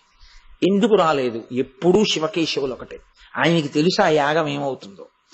హవిస్వరూపమైనటువంటి శివుణ్ణే వదిలిన యాగం ఎలా పూర్తవుతుంది? అందుకని విష్ణువు రాలేదు. ఆయన ఊరుకున్నారు. విష్ణువు రాలేదంటే శివుడు రాలేదు. తత్వరీత్యా అది ఒకటే పదార్థం, అదే చెప్తారు కూడా విష్ణువు తాఠర్ణ. కాబట్టి మిగిలిన దేవతలందరూ వెళ్ళారు. ఇది ఎలా ఉంటుందంటే ఏమైనా అనుకుంటారు బాగుండదు కదండి అని పిలవడం, లేకపోతే భయపడుతూ ఉండడం, వెడుతూ ఉండడం, ఇది ఎలా ఉంటుందో మనకి దక్షయజ్ఞం చూపిస్తుంది. అలాగే వెళ్ళారు వాళ్ళందరూ. ఎందుకంటే శివుడు ఎలాగో పట్టించుకోలేదుగా. ఒకవేళ పట్టించుకున్నాడు మనకేం గొడవ, ఏమంటే ఈయన రమ్మన్నాడంటే ఏదో వచ్చాం మాకేం తెలిసిలే అల్లరి చేస్తాం, వాళ్ళు కొట్టుకుంటారు, చూసి వచ్చేయచ్చు. శివుడు రాలేదు మనకేం గొడవ, చెప్పలు గాలి పెట్టిన ఆనందం వచ్చేస్తాం. అలా ఆలోచించేటటువంటి ఇంకా కొంతమంది మనస్తత్వం ఎలా ఉంటుందో తెలుసా అండి. అక్కడికి వెళ్ళి దక్షుణ్ణి శివుడి గురించి కదిపి తిడుతూ ఉంటే విని, అవునయా నిజమే మీ అల్లుడేమిటో పాపం అలాంటి వాడు దొరికాడు నీకు అనేవాడు. అలాంటి దానికోసం వెళ్ళేవాళ్ళు ఉంటారు. కొంతమందికి మీరు చూడండి అదే కార్యంగా ఉంటుంది. నేను కొంతకాలం ఒకడిని చాలా సన్నిహితంగా నాతో ఉండి వాడి కర్మ కొద్దీ వాడు నాకు దూరంగా పోయాడు అనుకోండి, వాడి గురించి ప్రశ్నించడమే ఎక్కువగా ఉంటుంది కొంతమందికి. ముందు మనం ఉండి ఏం సాధించుకుంటున్నాం అన్న దానికన్నా ఊడిపోయిన వాడు ఎవడుంటాడో వాడి గురించి ఎక్కువ విచారణ చేస్తుంటారు. అది లోకం యొక్క సహజమైన పోకడ, అదో బలహీనత అనమాట. తన యొక్క కార్యాన్ని మరిచిపోయి ప్రవర్తిస్తూ ఉండడం. అలా దేవతలందరూ అక్కడికి చేరి ఆ దక్షవాటి ఎందుకు కూర్చుని ఉన్నారు. జరుగుతోంది యజ్ఞం. భృగువుని బ్రహ్మస్థానంలో కూర్చోబెట్టాడు. ఎందుకని ఆయన తిట్టాడు శివుణ్ణి ఈయనతో పాటు గొంతు కలిపి, అందుకని ఆయనకి బ్రహ్మస్థానం ఇచ్చాడు. ఆయన యజ్ఞం చేస్తున్నాడు, జరిగిపోతుంది. చిత్రం అంతా ఎక్కడుందో తెలుసా అండి. మనకి వేదం ఒక రహస్యాన్ని చెప్తుంది. శివా విశ్వస్య భేషజీ, శివా రుద్రస్య భేషజీ అని. అభిషేకం చేసేటప్పుడు చిట్ట చివర అష్టమానువాకం దాటిపోయిన తర్వాత ఈ మంత్రం చెప్తాం. ద్రాపేయం ధస్వస్పతే దరిద్రం నీలలోహిత అన్న మంత్రాల తర్వాత వస్తుంది. ఈ 2 మంత్రాలు వస్తాయి. భేషజీ స్త్రీలింగం. శివ విశ్వస్య భేషజీ. శివ అంటే శివుడు, శివా అంటే ఆయన శక్తి పార్వతీదేవి. ఆవిడ విశ్వస్య భేషజీ లేదా విశ్వాహ భేషజీ. ఆవిడ ఈ విశ్వమునకంతటికీ ఓషధి. వ్యక్తి స్థాయిలో కానీ సమాజ స్థాయిలో కానీ ఓ రోగం వచ్చిందనుకోండి ఓషధి వేసుకుంటే రోగం పోతుంది. అలా అందరికీ ఓ రోగం వచ్చిందనుకోండి ఆవిడ తీరుస్తుంటుంది ఆ రోగాన్ని. ఇప్పుడు వీళ్ళందరికీ ఓ రోగం వచ్చింది, ప్రజాపతులకు, దేవతలకు, మనుష్యులకు, అందరికీ. ఏమిటి? శివుణ్ణి తిట్టడం అనేటటువంటి కొత్త జబ్బు ఒకటి వచ్చింది. ఇప్పుడు ఈ జబ్బు పోవాలి. ఆయన పట్టించుకోడు, ఆయన శివుడు. ఆయన ఏ కారణం చేత కూడా పట్టించుకున్నాడనుకోండి ఆయన ద్వంద్వములకు లొంగిపోయిన వాడు అవుతాడు. ఆయన కోప్పడిపోతే ఎలాగా, అందులో ఆయన కోప్పడ్డా ఆయన అలాగే ఉంటాడు, హాయిగా ఉంటాడు. ఆయన వాటిని పట్టుకుంటే కార్యం ఎలా నడుస్తాయి? అందుకని ఆయన తన పనిలో తాను నిమగ్నమై తనలో తాను రమిస్తూ ఉంటాడు. రమించలేకపోయిన వాడెవడు? అక్కడికి వెళ్ళి కూర్చున్నవాడు. కాబట్టి ఇప్పుడు పార్వతీదేవి శివ విశ్వస్య భేషజీ, లోకమునకు ఒక పాఠం చెప్పించాలి. లోకానికి పాఠం చెప్పించాలంటే అమ్మే కొట్టేస్తే బాగుండదు. శివా రుద్రస్య భేషజీ. ఆవిడేం చేస్తుందో తెలుసా అండి? శివుణ్ణి రుద్రుడిగా చేసేస్తుంది. అంటే శివుడికి ఎనలేని కోపం తెప్పిస్తుంది. ఆయన ఏం చేస్తాడు? పళ్ళు రాలిపోయేటట్టు కొట్టేస్తాడు. అలాగే కొట్టాడు. అందుకే పూషదంతభిహి, పళ్ళు రాలిపోయేటట్టే కొడతాడు. పళ్ళు రాలిపోయేటట్టు కొట్టడం అన్నది బహుశా లోకంలో శివుడో మొదట చేసిన వాడు. ఒక్క దెబ్బకి 32 పళ్ళు ఊడిపోయేటట్టు కొట్టాడు ఆయన. అక్కడి నుంచే లోకంలో సామెత వచ్చింది, పళ్ళు ఊడిపోతాయి కొడితేనని. తెలుసా అండి? నేను యథార్థం మనవి చేస్తున్నాను. లేదు పూషదంతభిదవ్యగ్రో దక్షాక్షర హరోహర రోజు చదువుతున్నాం కదా. ఆయన ప్రశాంతంగా ఉన్నాడు హాయిగా. ఈయనకి కోపం వస్తే తప్ప ఈ పిచ్చి పిచ్చి పనులు, శివ వ్యతిరేకమైన ప్రచారం, శివనింద చేయడం లోకంలో మానరు. ఈ ప్రచారాల వల్ల అమాయకులు కూడా పాడవుతున్నారు. కాబట్టి ఇలాంటి ప్రచారాలు చేసేటటువంటి వాళ్ళ యొక్క తుదముట్టించడం అన్నది ఒకసారి చేస్తే, వాళ్ళకోసారి బుద్ధి చెప్తే ఇంకెప్పుడు శివనింద జరగదు లోకంలో. అది జరగాలంటే ఈయన్ని రుద్రుణ్ణి చెయ్యాలి అనుకుంది ఆవిడ. కాబట్టి ఇప్పుడు ఆవిడేం చేసిందంటే ఒక చిత్రమైనటువంటి నాటకాన్ని సృష్టించింది. లేకపోతే ఆయన్ని విడిచి ఆవిడ ఎడుతుందా? మహాపతివ్రత. ఆవిడికి కావాలా అవన్నీ? ఆవిడ అలా కోరుకునేది కాదు. ఆవిడ ఇంటి పేరే విడిచిపెట్టి వచ్చేస్తుంది ఆడపిల్ల. అలాంటిది పెడుతుంది ఆవిడ. ఆవిడ అంతఃపురంలో సౌధంలో నిలబడి ఉంది. ఓహో వెళ్ళిపోతున్నాయి దేవతల యొక్క విమానాలు, ఋషుల యొక్క విమానాలు అన్నీ వెళ్ళిపోతున్నాయి. ఆవిడ ఏమీ తెలియని దానిలా పక్కనున్న ప్రమథగణాలను అడిగింది, ఏమిట్రా ఇన్ని విమానాలు ఎడుతున్నాయండి అంటే వాళ్ళన్నారు, అమ్మా మీ నాన్నగారు యజ్ఞం చేశాడు, వాజపేయం అయిపోయింది, కానీ నిరీశ్వర యాగం ఆయన చేసేశాడు. ఇప్పుడు బృహస్పతి సంబంధమైనటువంటి యాగాన్ని ప్రారంభం చేశాడు, ఆ యాగం అవుతోందమ్మా అన్నారు. ఆవిడ వెంటనే పరమేశ్వరుడి దగ్గరికి వెళ్ళింది. ఎంత చమత్కారంగా అడిగిందో తెలుసా అండి. ఆవిడేమీ కోప్పడలేదు. వెళ్ళండి, శంకరా మీరు సర్వజ్ఞులు, మీరు ఈ లోకములన్నింటినీ సృజించిన వారు, మీరు త్రిగుణాతీతులు, కాబట్టి మీకు అందరూ బిడ్డలే, మీకు ఎవరు ఏం చేసినా మీకు కోపం రాదు, మీరు తట్టుకోగలరు. నేను ఆడపిల్లని కదూ, ఒక తండ్రికి కూతుర్ని కదూ. ఆవిడ ఇంకొకలా మాట్లాడుతోంది. శివా విశ్వస్య భేషజీ, ప్రయోజనం సాధించే మార్గంలో మాట్లాడింది. కాబట్టి తండ్రి యజ్ఞం చేస్తుంటే వెళ్లకుండా ఎలా ఉంటుంది ఆడపిల్ల? ఆ యజ్ఞము కనుగొనగా దేవతలను విభుదులు అరిగెదరదిగో, నాకును వేడుక పుట్టెడున భవ. ఆ యజ్ఞం చూడడం కోసమని అదిగో దేవతలు, విభుదులు, బ్రాహ్మణులు, ఋషులు అందరూ వెళ్ళిపోతున్నారు. నాకు కూడా వెళ్ళి ఒక్కసారి ఆ యజ్ఞం చూడాలనుంది. కాబట్టి శివ నేను కూడా వెడతాను. మీరు మన్ని పిలవలేదుగా, వాళ్ళందరికీ ఆహ్వాన పత్రాలు పంపించాడు మీ తండ్రి, అందుకని వెడుతున్నారు. మనకు ఆహ్వాన పత్రం రాలేదే, పోనీ పోస్టల్ మిస్ అందాం అనుకుంటే వాళ్ళందరికీ దూతలతో కబుర్లు చేశాడు. మనకి దూత రావాలిగా, మనం ఎక్కడికి వెళ్ళలేదుగా తాళాలు వేసుకుని. మరి మన ఎవరు పిలవలేదు అంటే మనం రావడం ఇష్టం లేదనే కదా. అందుకని మనం నువ్వెందుకు పార్వతి వెళతానంటావు అంటారేమో. ఎప్పుడూ కూడా లోకంలో ధర్మం అన్నది ఒకటి ఉంది కదా. ఆయన వృషభవాహనుడు కదండి, ఆయన ధర్మాన్ని అధిరోహించి ఉంటాడు. ధర్మం అంటే ఆయనకి ప్రీతి. కాబట్టి ఆవిడంది, అనయము పిలువక యుండన్ జనక గురు సుహృత్ జననాయక గేహములకు చనుచుందురు పిలువకున్న సజ్జనులధిప. పిలవకపోయినా 4 ఇళ్లకు వెళ్ళొచ్చు. జనక తండ్రి గారు పిలిస్తేనే వెళ్ళాలని ఏం లేదు, పిలవకపోయినా వెళ్ళొచ్చు. పేరంటానికి తండ్రి గారు ఏదైనా యజ్ఞయాగాది క్రతువులు చేస్తుంటే వెళ్ళొచ్చు. జనక గురువు గారి ఇంట్లో ఏదైనా పెద్ద శుభకార్యం జరిగితే గురువు గారు పిలవక్కర్లేదు, శిష్యులు బిడ్డలు లాంటి వాళ్ళు వెళ్ళొచ్చు. జనక గురు సుహృత్ అంటే మంచి స్నేహితుడు. మంచి స్నేహితుడు చూడకుండా ఉండలేడు. కాబట్టి సుహృత్ ఆయన ఇంటికి వెళ్ళొచ్చు, సుహృత్ ఇంటికి ఈయన వెడుతుంటాడు.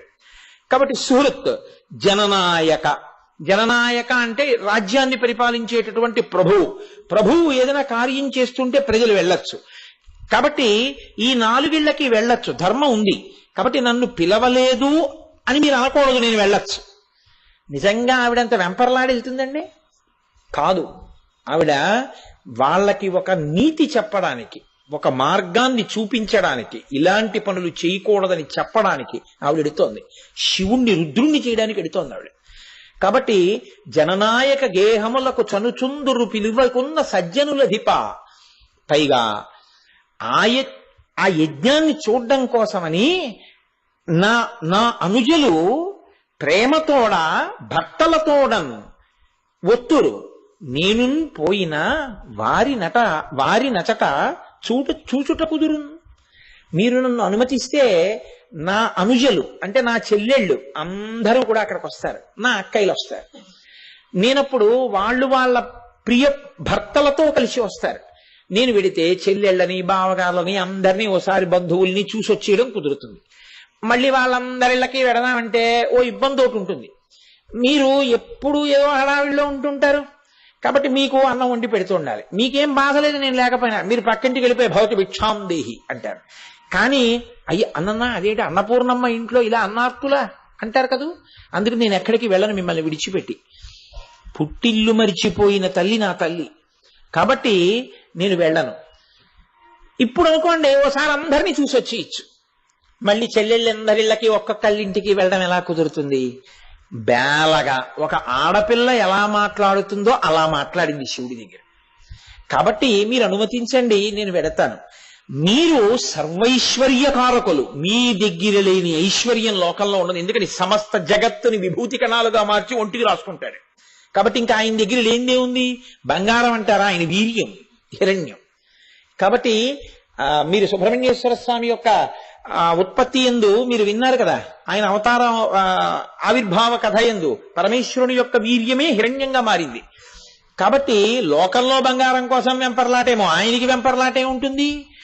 అన్నీ మీరు ఇవ్వగలరు, భర్త ఎన్ని పెట్టనివ్వండి, ఎన్ని కొననివ్వండి, పుట్టింటి వారు ఏదైనా ఇంత పిసరు వాళ్ళ ఇంట్లో జరిగిన ఉత్సవంలో చేయించి చేతిలో పెడితే ఆడపిల్ల ఇంటికి వచ్చి ప్రతి వాళ్ళకి ఇంటికి వచ్చిన వాళ్ళకల్లా పెట్టి తీసి మా అమ్మ వాళ్ళ ఇంటికి వెళ్ళానా, ఇగో మా అమ్మ పెట్టిందని చూపిస్తుంది. అది ఆడపిల్లకి సహజంగా ఉండేటటువంటి పిచ్చి ప్రేమ. అది లేక కాదు, ఆవిడే ఉద్యోగం చేసుకుంటున్నా, ఆవిడే బోల్డ్ సంపాదించుకుంటున్నా, పుట్టింటి వాళ్ళు ఓ వెండి ఉద్ధరణ ఇచ్చారనుకోండి, ఎంత సంతోషం. ఇంతోటి ఉద్ధరణ ఆవిడ కొనుక్కోలేదేంటి అని పుట్టింటి వారు ఇస్తే అంత సంతోషం. కాబట్టి నేను ఎడితే నాకు చీర పెట్టి పసుపు కుంకం ఇచ్చి గాజులు ఇచ్చి నగిస్తాడు మా నాన్న. అది నేను తెచ్చుకుని మురిసిపోద్దు. పార్వతీదేవి ఈ స్థాయిలో మాట్లాడుతుందా? కాదు. ఇందులో ఎన్ని ధర్మ సూక్ష్మాలు ఉన్నాయో తెలుసా అండి? పెళ్ళైపోయిన ఆడపిల్ల ఏం కోరుకుంటుందో చెప్తున్నారు. పెళ్ళైపోయిన ఆడపిల్లకి పరమ సంతోషం అన్నది ఎప్పుడో తెలుసా అండి? మీరు మీ అల్లుణ్ణి గౌరవించడం మీకు వస్తే, మీరు మీ అల్లుడు మీ చేత గౌరవింపబడి మీ అల్లుడు సంతోషంగా మీ ఇంటికి రావడానికి ఒప్పుకుంటే ఆడపిల్ల కూడా సంతోషంగా వచ్చి మీతో ఉంటుంది. అల్లుడి మీద అస్తమానం నేరాలు చెప్పి అల్లుడి బంధువులు మీకు పనికిరాని వాళ్ళు అయిపోయి అమ్మాయిని రమ్మన్నారు అనుకోండి, అమ్మాయి మనసులో కలుక్కుమంటూనే ఉంటుంది. అందుకే ఇంగిత జ్ఞానం ఉన్నవాళ్ళు ఆడపిల్ల మనసు నొచ్చుకోకూడదు అంటే ఆడపిల్ల ఎదురుగుండా అల్లుడి గురించి కానీ వియ్యాల వారి గురించి కానీ తక్కువ చేసి అమ్మాయి దగ్గర మాట్లాడకూడదు.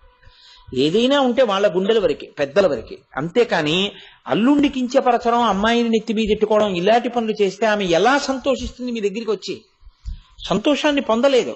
పార్వతీదేవి అంతటి దానికి కష్టం తప్పలేదు. లోకంలో ఏ ఆడపిల్లకి తప్పుతుంది? పైగా ఆడపిల్ల చులకనైపోయేది దేనికో తెలుసా అండి? పుట్టింటనే లేని గౌరవం వేరొక చోట ఎక్కడి నుంచి వస్తుంది? తండ్రి ప్రియమార ఎంతో సంతోషంగా కూతుర్ని తల్లి తండ్రి అన్నదమ్ములు చూస్తే అత్తవారు ఎంతో ప్రేమతో చూస్తారు. అమ్మో వాళ్ళ నాన్నగారు నెత్తి మీద పెట్టుకుంటారు, వాళ్ళ అమ్మ నెత్తి మీద ఎట్టుకుంటుంది, వాళ్ళ అన్నయ్య నెత్తి మీద ఎట్టుకుంటాడు, వాళ్ళ బంధువులు నెత్తి మీద ఎట్టుకుంటారు, మనం ఆ పిల్లని ఏమన్నా అంటే ఎలా కుదురుతుంది అంటారు. వాళ్లే ఈసడిస్తే అత్తారికి మరింత చులకన కాదు? పాపం మా కోడలకి ఏమిటో వెళ్ళడానికి పుట్టిల్లు లేదమ్మా వాళ్ళు పిలవరంటారు కదా. ఎంత చులకన! నీ కూతురు ఏడిస్తే నీ కర్మ కాదది. ఎలా బ్రతకాలో తల్లిదండ్రులంటే పెద్దవాళ్ళు అయిన తర్వాత ఎంత గౌరవంతో బతకడం రావాలో, ఎంత నిగ్రహం ఉండాలో మనకి చూపిస్తుంది దక్షయజ్ఞం. కాబట్టి ఇప్పుడు ఆవిడ అలా అడిగితే పరమశివుడు అన్నాడు, ఈ ధర్మాలు నాకు తెలియనివి కావు పార్వతి, నాకు తెలియనివి కావన్న సంగతి నీకు తెలియనిది కాదు. కానీ నువ్వు నన్ను అడిగావు పెడతానని. కానీ నేను ఒక్క మాట చెప్పనా? కుటిల బుద్ధులైన కుజనుల ఇండ్లకు ఆర్యులేగ వారనాదరమున బమలు ముడులు వేచి భూరి రాషాక్షులై చూచు అదియుగాక సుగతి వినుము. ఎంత గొప్పవాడు కాని, ఎంత జ్ఞాని కాని, ఎంత ఐశ్వర్యవంతుడు కాని, ప్రత్యేకించి దేహబంధుత్వంలో ఉండే లక్షణం ఏమిటంటే వాళ్ళు కడుపులో బాధ కక్ష పెట్టుకుని ఉంటే వాళ్ళు మొదటి అవమానం ఎక్కడ చేస్తారో తెలుసా? నువ్వు వెళ్ళి తలుపు కొట్టగానే, తలుపు దగ్గర నిలబడగానే వాళ్ళు ఇలా తలుపు తీసి రండి అనరు. కుటిల బుద్ధులైన కుజనుల ఇండ్లకు ఆర్యులేగ వారనాదరమున బొమలు ముడులు వేయించి ఇలా అంటారు. కనుబొమలు ముడులు వేసి నువ్వెందుకు వచ్చావు అన్నట్టు చూస్తారు. ఆడపిల్ల పుట్టింటి వారింట అలా చూడబడితే ఆత్మహత్య సదృశం. నువ్వు తట్టుకోలేవు అవమానం. పార్వతీదేవికి చెప్పాడు అనుకుంటున్నారేమో పరమశివుడు. ఆడపిల్ల ఉన్న ప్రతి తల్లిదండ్రులకి సందేశం ఇస్తున్నాడు ఎంత జాగ్రత్తగా ఆడపిల్లను చూసుకోవాలో. కాబట్టి కుటిల బుద్ధులైన కుజనుల ఇండ్లకు ఆర్యులేగ వారనాదరమున బొమలు ముడులు వేయిచి భూరి రోషాక్షులై, కోపంగా చూస్తారు ఇలాగా. భూరి రోషాక్షులై చూచు రదియుగాక ఇదియు వినుమో. ఇంకొక మాట కూడా చెప్తాను చూడు. లోకోత్కృష్టుండగు దక్షుని తనూభవలలో కూరిమి సుతవైనను నా అనుబంధముచే నీ జనకునిచే ప్రీతి బడయ జాలబుతరుని. మీ నాన్నకి చాలా మంది కూతుళ్ళున్నారు. అంతమంది కూతుళ్లలోనూ కోరి కోరి కోరి కోరి తపస్సు చేసి కన్నది నిన్నే. అందుకని మీ తండ్రికి నువ్వంటే మహాప్రీతి. అంత ప్రీతి ఉన్న తండ్రి నిన్ను ఆదరించాడు. ఎందుకో తెలుసా? నీవు నాకు భార్య అవడమే కారణం. కూతుర్ని ఒకనాడు ప్రేమించిన తండ్రి కూతురు పొరపాటు చేస్తే మన్నించిన తండ్రి ఇవాళ మన్నించలేకపోతున్నాడు అంటే తాను కాదు కన్యాదానం చేసింది. ఇప్పుడు ఆయన భార్య అని చెప్పి తను బొమ్మలు ముడులు వేయడం ఏంటి? ఎంత తప్పు మాట అది, ఎంత అజ్ఞానంతో కూడుకున్న మాట. ఎప్పుడూ నువ్వు అలాగే ఉండాలి. లేకపోతే ఇప్పుడు ఆ పిల్ల నిన్ను అడిగితే, నన్ను ఎందుకు ఇచ్చి పెళ్లి చేశారు నాన్నగారండి అని అడిగితే ఇప్పుడు నీ సమాధానం ఏంటి? పిల్ల ఎంత బాధపడుతుంది నువ్వు చేసిన పనికి. నీకు ఇంగిత జ్ఞానం ఉండద్దు ఆడపిల్లతో ప్రవర్తించేటప్పుడు, కూతురుతో. కాబట్టి ఎంత పెద్ద మాట అంటున్నాడో చూడండి శివుడు. నీవంటే ప్రేమే మీ నాన్నకి, కానీ నీతో ఆదరంగా ప్రవర్తించాడు. ఎందుకో తెలుసా? ఇప్పుడు నువ్వు నా భార్యవి అన్న మాట ఆయన మనసులో కలుక్కుమంటోంది. అదేమిటండి, మా నాన్నగారు మిమ్మల్ని ప్రీతిగా కన్యాదానం చేసి అల్లుని చేసుకున్నారుగా, ఎందుకు అనవసరంగా నీకు చెప్పలేదు పార్వతి. ఒకప్పుడు ప్రజాపతులు యజ్ఞం చేస్తే నేను వెళ్ళాను, మీ నాన్నగారు కూడా వచ్చారు. అక్కడ నేను లేవలేదని మీ నాన్నగారికి కోపం వచ్చింది. ఎంత అజ్ఞానం అండి. నేను మళ్ళీ మళ్ళీ చెప్పక్కర్లేదు. ఇంకా నిజం చెప్పనా పార్వతి, నేను ఆయన శరీరానికి నమస్కారం చెయ్యకూడదు కాబట్టి చెయ్యలేదు, కానీ ఆ ప్రతి భూతమునందున్న వాసుదేవుడికి నేను నమస్కరిస్తూ ఉంటాను. ఈశ్వరుడు ఎంత మర్యాదాలోకానికి నేర్పాడో చూడండి. మీ నాన్నకి అది అర్థం కాలేదు, నా మీద కక్ష పెట్టుకున్నాడు. అబ్బో అక్కడ చాలా పెద్ద హడావిడయింది, నేను వచ్చేసాను. ఎందుకు నీతో చెప్పడం అని నీకు చెప్పలేదు. దక్షయజ్ఞాన్ని బాగా అర్థమైన వాడికి, పురుషుడికి ఒక విషయం తెలుస్తుంది.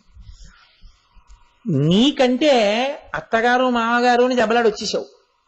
అదే పనిగా అస్తమానం అత్తగారిని మామగారిని తిట్టి మీ అమ్మగారు నాన్నగారు ప్రాజ్ఞులని నువ్వు మాట్లాడుతుంటే మీ అమ్మగారు నాన్నగారు ఆవిడికి అత్తగారు మామగారు కాదు. మరి ఆమెకి ఎంత కలుక్కుమంటుంది? ఆ దోషం వెతికి పట్టుకోవాలంటే వీళ్ళ ఎందుకు కనపడదంటే అక్కడే వస్తాయి ఇబ్బందులన్నీ.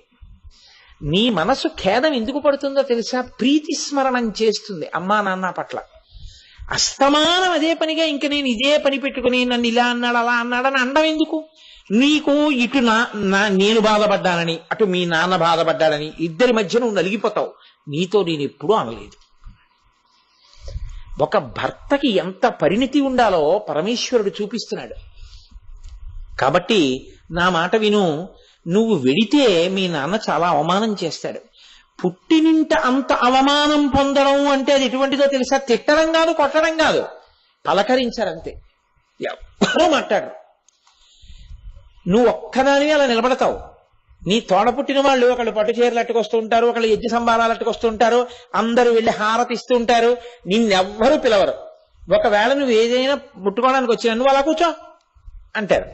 నువ్వు నాన్నగారికి కనపడకే, అనవసరంగా ఆయన ఇప్పుడు కోపం బయలుదేరుతుంది, ఆయన ఏదో ప్రశాంతంగా చేసుకుంటాను, నువ్వు నాన్నగారి దగ్గరికి వెళ్ళక లోపల కూర్చో అంటారు. నీకు ఎంత బాధగా ఉంటుంది? అంతకన్నా అవమానం ఉండదు పార్వతి. కాబట్టి వెళ్ళొద్దని అంటున్నాను, ఆ పైన ఇష్టం అన్నాడు. ఆయనకి తెలుసు, ఆవిడికి తెలుసు. ఆయన ధర్మం ఆయనది, ఆవిడ ధర్మం ఆవిడిది. ఆవిడ శివ విశ్వస్య భేషజి, శివస్య భేషజి, రుద్రస్య భేషజి. ఆవిడ ఆయన్ని రుద్రుణ్ణి చెయ్యాలి. చేస్తే తప్ప వాళ్ళ పళ్ళు రాలిపోతే తప్ప వాళ్ళకి బుద్ధి రాదు, శివనింద మానరు. కాబట్టి ఆవిడ వెళ్ళింది. ఎలా వెళ్ళిందో తెలుసా అండి? వెళ్ళడం కూడా శివుడికి ఇది చెప్పి వెళ్ళిపోయింది. వచ్చేదైతే ఆయనకి నమస్కారం చేయడమో, నేను వెళ్ళొస్తానండి అన్నమో అనాలి కదా. అందుకే లోకంలో ఒక విచిత్రమైన విషయం ఉంది. అత్తవారింటికి ఆడపిల్లలు ఎడుతుంటే వెళ్ళిరా అని అనకూడదు, వెళ్ళమ్మా అనాలి. ఇతరుల విషయంలో వెళ్ళిరండి అనాలి. ఎందుకంటే ఆడపిల్లని వెళ్ళి రా అన్న మాట నువ్వు అనకూడదు, వెళ్ళు. అదే శాశ్వత స్థానం. అంటే అసలు రావడం ఇష్టం లేనంతగా మమేకమై అక్కడ ఉండిపోవాలి ఆడపిల్ల. అదే నువ్వు కోరుకోవాలి. నీకెందుకు అక్కడ ఏమున్నాయో, వాళ్ళు అలా ఉండిపోతే నీకు చాలు. అది లోకధర్మం, సనాతన ధర్మం అలాగే మాట్లాడుతుంది. కాబట్టి మహానుభావుడు అన్నాడు, నీ ఇష్టం. ఆవిడ నేను వెడుతున్నానని లేదు, నేను వస్తానని లేదు, చటుక్కుని తిరిగి ఆవిడ వెళ్ళిపోతాను. ఆయన అన్నాడు, అలా ఒక్కతే విడితే నాకు అవమానం. ఎందుకని? ఆయనకి ఇష్టం లేదు, ఆవిడ పంపించాడు, అంతటి మహాతల్లి నడిచొస్తోంది అంటారు కదా. కాబట్టి గబగబా వెళ్ళండి, నందివాహనాన్ని తీసుకెళ్ళండి, నందివాహనం మీద కూర్చోపెట్టండి, అద్దాలు పట్టుకెళ్ళండి, పట్టు చీరలు పట్టుకెళ్ళండి, ఆభరణాలు పట్టుకెళ్ళండి, విసినికర్రలు పట్టుకెళ్ళండి, ఛత్రాలు పట్టుకెళ్ళండి, చామరాలు పట్టుకెళ్ళండి, ఆవిడికి కావలసిన సంగీత వాద్య పరికరాలు పట్టుకెళ్ళండి, నృత్య బృందాలు వెళ్ళండి, ఆవిడ వెనక ప్రమదగణాలన్నీ వెళ్ళండి అన్నాడు. అంతే. గబగబా నందీశ్వరుడు వెళ్ళాడు, అమ్మవారిని ఎక్కించుకున్నాడు, దాని మీద కూర్చుంది, ఆమె వెనక ప్రమదగణాలన్నీ బయలుదేరే, గబగబా బయలుదేరి అందరూ దక్షుడు యజ్ఞం చేస్తున్న యజ్ఞవాటికి వెళ్ళారు. అక్కడ దిగింది అమ్మవారు. ఆ యజ్ఞవాటంలోకి అమ్మవారు ప్రవేశించింది. ఎంత అదృష్టవంతుడండి దక్ష ప్రజాపతి, వాడి కర్మ వాడికి అర్థం కాల. ఆవిడ లోపలికి వెళ్ళింది. వెడితే ఒక్కళ్ళు లేచిన వాళ్ళు లేరు.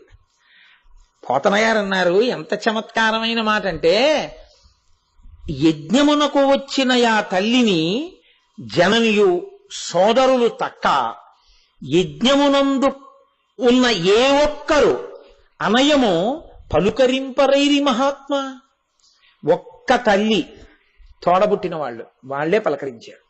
ఎందుకో తెలుసా అండి, అనుబంధం తల్లి చంపేసుకోలేదు కదా. అమ్మ వచ్చావా రా. తెలిసి తెలియని వాళ్ళు ఎప్పుడు ఏ మాట చెప్తారో తెలుసా అండి, కూతురు ఏదో దోషం చేసింది అనుకోండి, ఇక రానివ్వకండి అంటారు.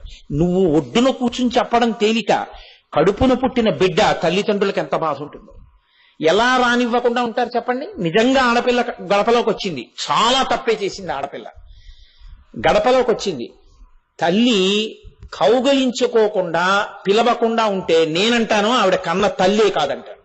తప్పది, అసలు నువ్వు అలా చెప్పకూడదు. తల్లితనంలో అది కుదరదు. కౌగిలించుకుని తీరుతుంది, స్వాగతం చెప్పి తీరుతుంది, రామ్మ అంటుంది అంతే. ఆవిడ మనస్సు తన కూతురి మీద, తన బిడ్డల మీద ఉండకుండా ఎలా ఉంటుందండి? ఉండి తీరుతుంది. ఒకవేళ తల్లి అలా తన మాట వినక ఏదైనా ఎంత పెద్ద దోషం చేసిన ఆడపిల్లైనా సరే, ఆ పిల్ల కొన్ని సంవత్సరాల తర్వాత తన గుమ్మం ముందు కనపడినా తల్లి కౌగిలించుకుని వెళ్లి పలకరించకపోతే అది మాతృత్వమునకే కళంకము, తప్పది. పలకరిస్తుంది తల్లి అన్న తర్వాత. కాబట్టి తల్లి వెళ్ళింది, కౌగిలించుకుందా. తల్లికి ఉండదండి, కడుపున పుట్టిన బిడ్డ ఇంతమంది ఉన్నారు, అది వచ్చుంటే ఎంత బాగుండేది. అది వచ్చి చేస్తే అది కూడా హారతి ఇవ్వాలిగా. ఏ సామాన్యమైందా? సాక్షాత్తు దాక్షాయిణి అమ్మవారు మా వారికి నాన్నగారండి అని దగ్గరికి వచ్చి, నేను నాన్నగారండి అని అందించాలి కదా. అరే రే ఆ పిల్ల రాలేదే అని కలుక్కు కలుక్కు కలుక్కుమంటూనే ఉంటుంది కదా తల్లికి. కాబట్టి ఆవిడ ఈ పిల్లని చూడగానే ఇప్పటిదాకా కలుక్కుమంటున్నది పోయింది ఆవిడికి. అమ్మయ్యా ఎలా అయితేనే వచ్చింది. గబగబా వెళ్ళి కౌగిలించేసుకుంది. రామ్మా అంది. తోడ పుట్టిన వాళ్ళకి మా అక్క ప్రేమ, వాళ్ళు పరిగెత్తుకెళ్ళి రామ్మ అన్నారు, అక్కదా అన్నారు. దక్షుడు యజ్ఞం చేస్తూ ఇలా చూశాడు. కక్షంతా ఆయనకి కదా, శివుడు చెప్పాడు కదా, భూరి రోషాక్షుడై బొమలు ముడులు వేయించి ఇలా చూశాడు. చూసి తల తిప్పి యజ్ఞం చేసుకుంటాడు. రామ్మ అని కూడా అనలేదు. సావన, ఎందుకు వచ్చిన సంస్కారాలు. పిల్లల మీద పగపడితే తల్లిదండ్రులు ఏమిటండి, ఇంకా నీకు 50 ఏళ్ళు వచ్చేసిన తర్వాత పిల్లలు నవ్వుతూ ఉండడం కోసం నువ్వు బతకాలేమో కానీ పిల్లల్ని ఏడిపించడానికి నీ పెద్దరికం పనికొస్తే కాల్సన పెద్దరికం. ఎందుకు వచ్చిన పెద్దరికం? 50 ఏళ్ళు వచ్చి నీకే రాలేదే. గట్టిగా 25 ఏళ్ళు లేని ముక్కు పచ్చలారని పిల్లలు వాళ్ళకుంటుందా అంత పరిణితి? నీకేం ఉండి ఏడిచిందని నువ్వు సర్దుకోలేకపోతున్నావు, వాళ్ళు ఎందుకు సర్దుకుంటారనుకుంటున్నావు? నీ వయస్సు వచ్చిన తర్వాత వాళ్ళకి రాకపోతే నువ్వు ఇంకా బతికుంటే. నీకే రాలేదు సర్దుకోవడం. కొత్తగా వచ్చేటప్పటికి కోడలకు అన్నీ తెలిసి ఉండాలన్నట్టు అత్తగారు ప్రవర్తించి, అల్లుడు వచ్చేటప్పటికి అన్నీ తెలిసి ఉండాలన్నట్టు మామగారు ప్రవర్తిస్తే లోకంలో ఏ యువ దంపతులు సంతోషంగా ఉంటారు మీరు ఆలోచించండి. వాళ్ళు సంతోషంగా ఉండాలని నువ్వు మెట్టు కిందకొస్తే అప్పుడు నీది ప్రేమ. ఇంకా నువ్వు రావడానికి వీలు కానంత ఇబ్బంది వచ్చినప్పుడు నువ్వు ప్రస్తావించాలి పెద్దల దగ్గర తప్ప, అసలు జగడం అన్నదాన్ని పెద్ద విషయం అన్నదాన్ని చేయకుండా నిగ్రహించుకోవడం అక్కడ ఉంటుంది. వాళ్ళిద్దరి ప్రేమ, వాళ్ళిద్దరూ ఇబ్బంది పడకుండా ఏదో అలా సంతోషంగా ఉండనివ్వాలి. కాబట్టి దక్షుడు రాలేకపోయాడు. అంటే ఏ తండ్రితనాన్ని కోరుకున్నాడో ఆ తండ్రితనం ఎంతమంది బిడ్డలకి తండ్రి అయితే ఏమిటి సుఖం? ఇంతమంది బిడ్డలకి తండ్రితనం మిగల్చుకున్నాడా? ఆ ప్రేమ కనపరిచాడా? తండ్రిగా నిలబడ్డాడా? తండ్రితనం ఓడిపోయిందా? ఇప్పుడు దక్ష ప్రజాపతిలో ఎన్ని ధర్మ సూక్ష్మాలు ఉన్నాయి మీరు చూడండి. నేను అందుకే అంటాను, అసలు పెళ్లి కావలసిన ఆడపిల్లలు, పెళ్లి చేసుకునేటటువంటి వాళ్ళు, పెళ్లి చేసిన వాళ్ళు, పెళ్లి చేయవలసిన వాళ్ళు అందరూ దక్షయజ్ఞ ధ్వంసం వినాలంటారు. అన్ని ధర్మ సూక్ష్మాలు ఉన్నాయి అందులో. కాబట్టి ఇప్పుడు ఆవిడకి కలుక్కుమంది. ఏ ఒక్కరూ పలకరించలేదు. ఎందుకు పలకరించలేదు? తల్లి తోబుట్టువులు తప్ప. అనయము దక్షుని భయమున. మనం వెళ్లి పలకరిస్తే నిరీశ్వర యాగం గదు చేస్తున్నాడు శివుడి మీద కోపంతో. శివుడి భార్య కాబట్టి ఇప్పుడు ఈవిడ్ని పలకరించట్లేదు. మనం వెళ్లి పలకరిస్తే ఆత్మీయ నువ్వు పలకరిస్తావా అంటే మనకెందుకు వచ్చిన గొడవ అని వాళ్ళు కూడా ఇలా అమ్మవారి వైపు తిప్పకుండా తల తిప్పేసి ఇలా చూశారు. అందుకు కదా ఆవిడ వచ్చింది. ఇలా తలలు తిప్పుతారా దక్షుడికి బుద్ధి చెప్తారా ఇది చూడ్డానికే వచ్చింది ఆవిడ. శివా విశ్వస్య భేషజీ మందు వెయ్యాలి కదా. ఆవిడ వెళ్ళి నించుంది దక్ష ప్రజాపతి దగ్గర. ఇలా కూడా చూడలేదు ఆయన. ఆవిడంది, ఏమయ్యా ఎందుకు నా వంక చూడవు, ఎందుకు నన్ను పలకరించవు? నీకు శివుడి మీద కోపం, నా భర్త అంటే నీకు ఆగ్రహం. ఏమిటి నీకు ఆగ్రహం నా భర్త అంటే? నా భర్త ఎందుకు పనికిమాలిన వాడని, ఏమీ చెయ్యడని, ఒంటి నిండా భస్మ రాసుకుంటాడని, పుర్రెలమాల వేసుకుంటాడని, ఇవేగా నీ అభ్యంతరాలు? ఆయన ఎంత శక్తి కలిగిన వాడో, ఎంతటి మహానుభావుడో నీకు నిజంగా తెలియదా? పరగ చితాస్తి భస్మ నృకపాల ధరున్ పిశాచయుక్తుడు పరేత భూచరుండని శర్వున మంగళుగా తలంపరెవ్వరున్. ఒక్క నీవు తప్ప మరి వాక్పతి ముఖ్యులు అమ్మహాత్మ సరోజ లేశములం ధరింపరే మస్తకంబులం. ఏమిటి మాట్లాడుతున్నావు? ఒళ్ళు తెలిసి మాట్లాడుతున్నావా? తండ్రివి కావచ్చు, చెప్పవలసిన అవసరం వచ్చింది కాబట్టి చెప్తున్నాను. శివుడు ఒంటికి భస్మ రాసుకుంటాడంటున్నావు. ఆయన లోకములనన్నింటినీ లయం చేసి శక్తి ఉన్నవాడు. అందుకని నిరంతర భస్మ ధారణ చేస్తాడు. భస్మ వైదికం, ఐశ్వర్యకారకం, సమస్త సిద్ధులను కల్పిస్తుంది. అందుకని నిరంతరం భస్మ అలదుకుని ఉంటాడు ఆయన. ఆయన ఉగ్రపరేత భూచరుండు పిశాచయుక్తుడని. ఆయన చుట్టూ పిశాచాలు ఉంటాయని చెప్పి అందరితోనూ చెప్తున్నా ఉంటాడు. ఆయన పిశాచయుక్తుడు. సరే, ఆయన విడిచిపెడితే 5 నిమిషాలు నువ్వు బతకవు, నీ యజ్ఞం ధ్వంసమైపోతుంది. పిశాచాలు ఒప్పుకోవు ఇలాంటివి చేయడానికి. ఆయన అణిచిపెట్టాడు కాబట్టి నువ్వు ఈ ధర్మపన్నాలన్నీ మాట్లాడుతున్నావు, నువ్వు యజ్ఞయాగాదులు చేస్తున్నావు. ఆయన వదిలేసి ఉంటే నీ బతుకేమిటో నీకు తెలిసి ఉండేది. శివుడి శ్మశానంలో ఉన్నాడంటున్నావే, నువ్వు బాగా తిన్నన్నాళ్ళు నిన్ను ఇంట్లో ఉంచుతారు. నీ ప్రాణం పోయిన తర్వాత ఆఖరికి నిన్ను ఆదరించవలసిన వాడు శివుడు ఒక్కడే శ్మశానంలో. అక్కడ ఆయన రావద్దని ద్వారం అవతలకి తన్నేస్తే నువ్వు పడ్డానికి లోకల్లో స్థానం లేదు. మీ ఆవిడ పెట్టుకోదు ఇంట్లో, నీ కొడుకు పెట్టుకోడు ఇంట్లో శవాన్ని. శివుడు స్థానం ఇచ్చాడు కాబట్టి ఎంత శివనింద చేసినా శ్మశానంలో మట్టి అయిపోతున్నావు. శివుడు శ్మశానవాసి, శివుడు శ్మశానవాసి అని నోటికొచ్చినట్టు వదరుతున్నావు. శివుడి యొక్క శక్తి ఏంటో తెలుసా నీకు? ఏమి తెలిసిన శివుడి గురించి మాట్లాడుతున్నావు? అంతటి మహాత్ముడు కాబట్టి ఆ మహాత్మ సరోజ లేశములన్ సమ్మతి దాల్పరే మస్తకంబులన్ నవ్వక్పతి ముఖ్యులు. నీ తండ్రి బ్రహ్మగారని ఆయన లేవకపోతే చాలా సంతోషించావే. నీ తండ్రి అయిన చతుర్ముఖ బ్రహ్మ, నీ అల్లుడని నువ్వు అనుకుంటున్న పరమశివుడి యొక్క పాదములను ప్రతిరోజు అరిచేతితో తడిని ఆయన పాదముల యొక్క అడుగున పట్టుకున్న ధూళి కణములను తన 4 శిరస్సుల మీద 4 కిరీటాల మీద చల్లుకుని సృష్టి చేస్తున్నాడు. నీ తండ్రి లేవకపోతే నా తండ్రి కాబట్టి లేవక్కర్లేదన్నావు. నీ తండ్రే కిరీటాల మీద చల్లుకుంటున్నాడు. శివుడు ఎవరో నీకు తెలీదా? తెలియకుండానే ఇలా ప్రవర్తిస్తున్నావా? ఓహో, యజ్ఞం చేస్తున్నాను, యాగం చేస్తున్నాను, ఫలితాలు వస్తాయని చెప్తున్నావే. ఎవడి కోసం ఈ యజ్ఞాలు, ఎవడి కోసం ఈ యాగాలు? శివుణ్ణి గౌరవించడం చేత కాని వాడు యజ్ఞాలు చేస్తే ఆవిడకు కావాలి, యాగాలు చేస్తే ఆవిడకు కావాలి, ధర్మపన్నాలు చెప్తే ఆవిడకు కావాలి, ప్రవచనాలు చేస్తే ఆవిడకు కావాలి. శివుని యందు భక్తి ఉందా? ఇది లేని నాడు నీకేం కలుగుతుందో తెలుసా? భవో నహో ద్వేష్టి శివం శివే తరహ. సమస్త యజ్ఞముల యొక్క ప్రయోజనం శివుడే. శివుడే మంగళ ప్రదాత, శివుడే సమస్త శుభములను ఇయ్యగలిగిన వాడు. నీవు శివుణ్ణి విడిచిపెట్టి ఇవన్నీ చేస్తే చేయడానికి బాగున్నట్టు అనిపిస్తుందేమో. చిట్ట చివరికి నువ్వు పొందేది అశుభాన్ని, అమంగళాన్ని. నిన్ను పట్టుకున్నవాడు పొందేది కూడా అశుభాన్ని, అమంగళాన్ని. ఎందుకంటే నువ్వు శివుడికి వ్యతిరేక ప్రచారాలు చేస్తున్నావు కాబట్టి. నువ్వు ఇది మానుకుంటావా? మానుకోవా? మానుకోపోతే నశించిపోతావు. భవో నహోద్వేష్టి శివం శివే తరహ. శివుణ్ణి వదులుకున్న వాడికి నీకు శివుడు ఎక్కడి నుంచి వస్తాడు? నీకు మంగళం ఎక్కడి నుంచి వస్తుంది? భద్రం ఎక్కడి నుంచి వస్తుంది? నశించిపోతావు. ఏమనుకుంటున్నావు? తల్లి చెప్పడానికి వచ్చేయాలనుకున్నప్పుడు ఆవిడికి భయం ఏమిటండి? కిమ్మన్నాస్తి. భృగువు యజ్ఞం చేయిస్తున్నాడు, దక్షుడు హవిస్సులు ఇస్తున్నాడు. చూసింది ఆవిడ. ఆవిడంది, జనుడ జ్ఞానమునన్ భుజించిన జుగుప్సంబైన అన్నంబు సయ్యన వెళ్ళించి పవిత్రుడైన గతి దుష్టాత్ముండవై మహాత్ము నిందించిన నీ తనూభవ అనంగా నోర్వ. కాబట్టి ఈ శరీరమున్ విడిచి భాస్వచ్ఛుద్ధి ప్రాపించదన్. ఒక మనుష్యుడు ఈ పదార్థం బాగుంది అని చాలా తినేశాడు. చాలా తినేసిన తర్వాత అడుగున గరిటె పెట్టి తీస్తుంటే చనిపోయిన బల్లి ఉంది అందులో. తినేశాను కదా చాలా బాగుందని కడుపులో పెట్టుకుంటాడా? నోట్లో వేలు పెట్టి మరీ కక్కేస్తాడా? నోట్లో వేలు పెట్టి మరీ కక్కేస్తాడు.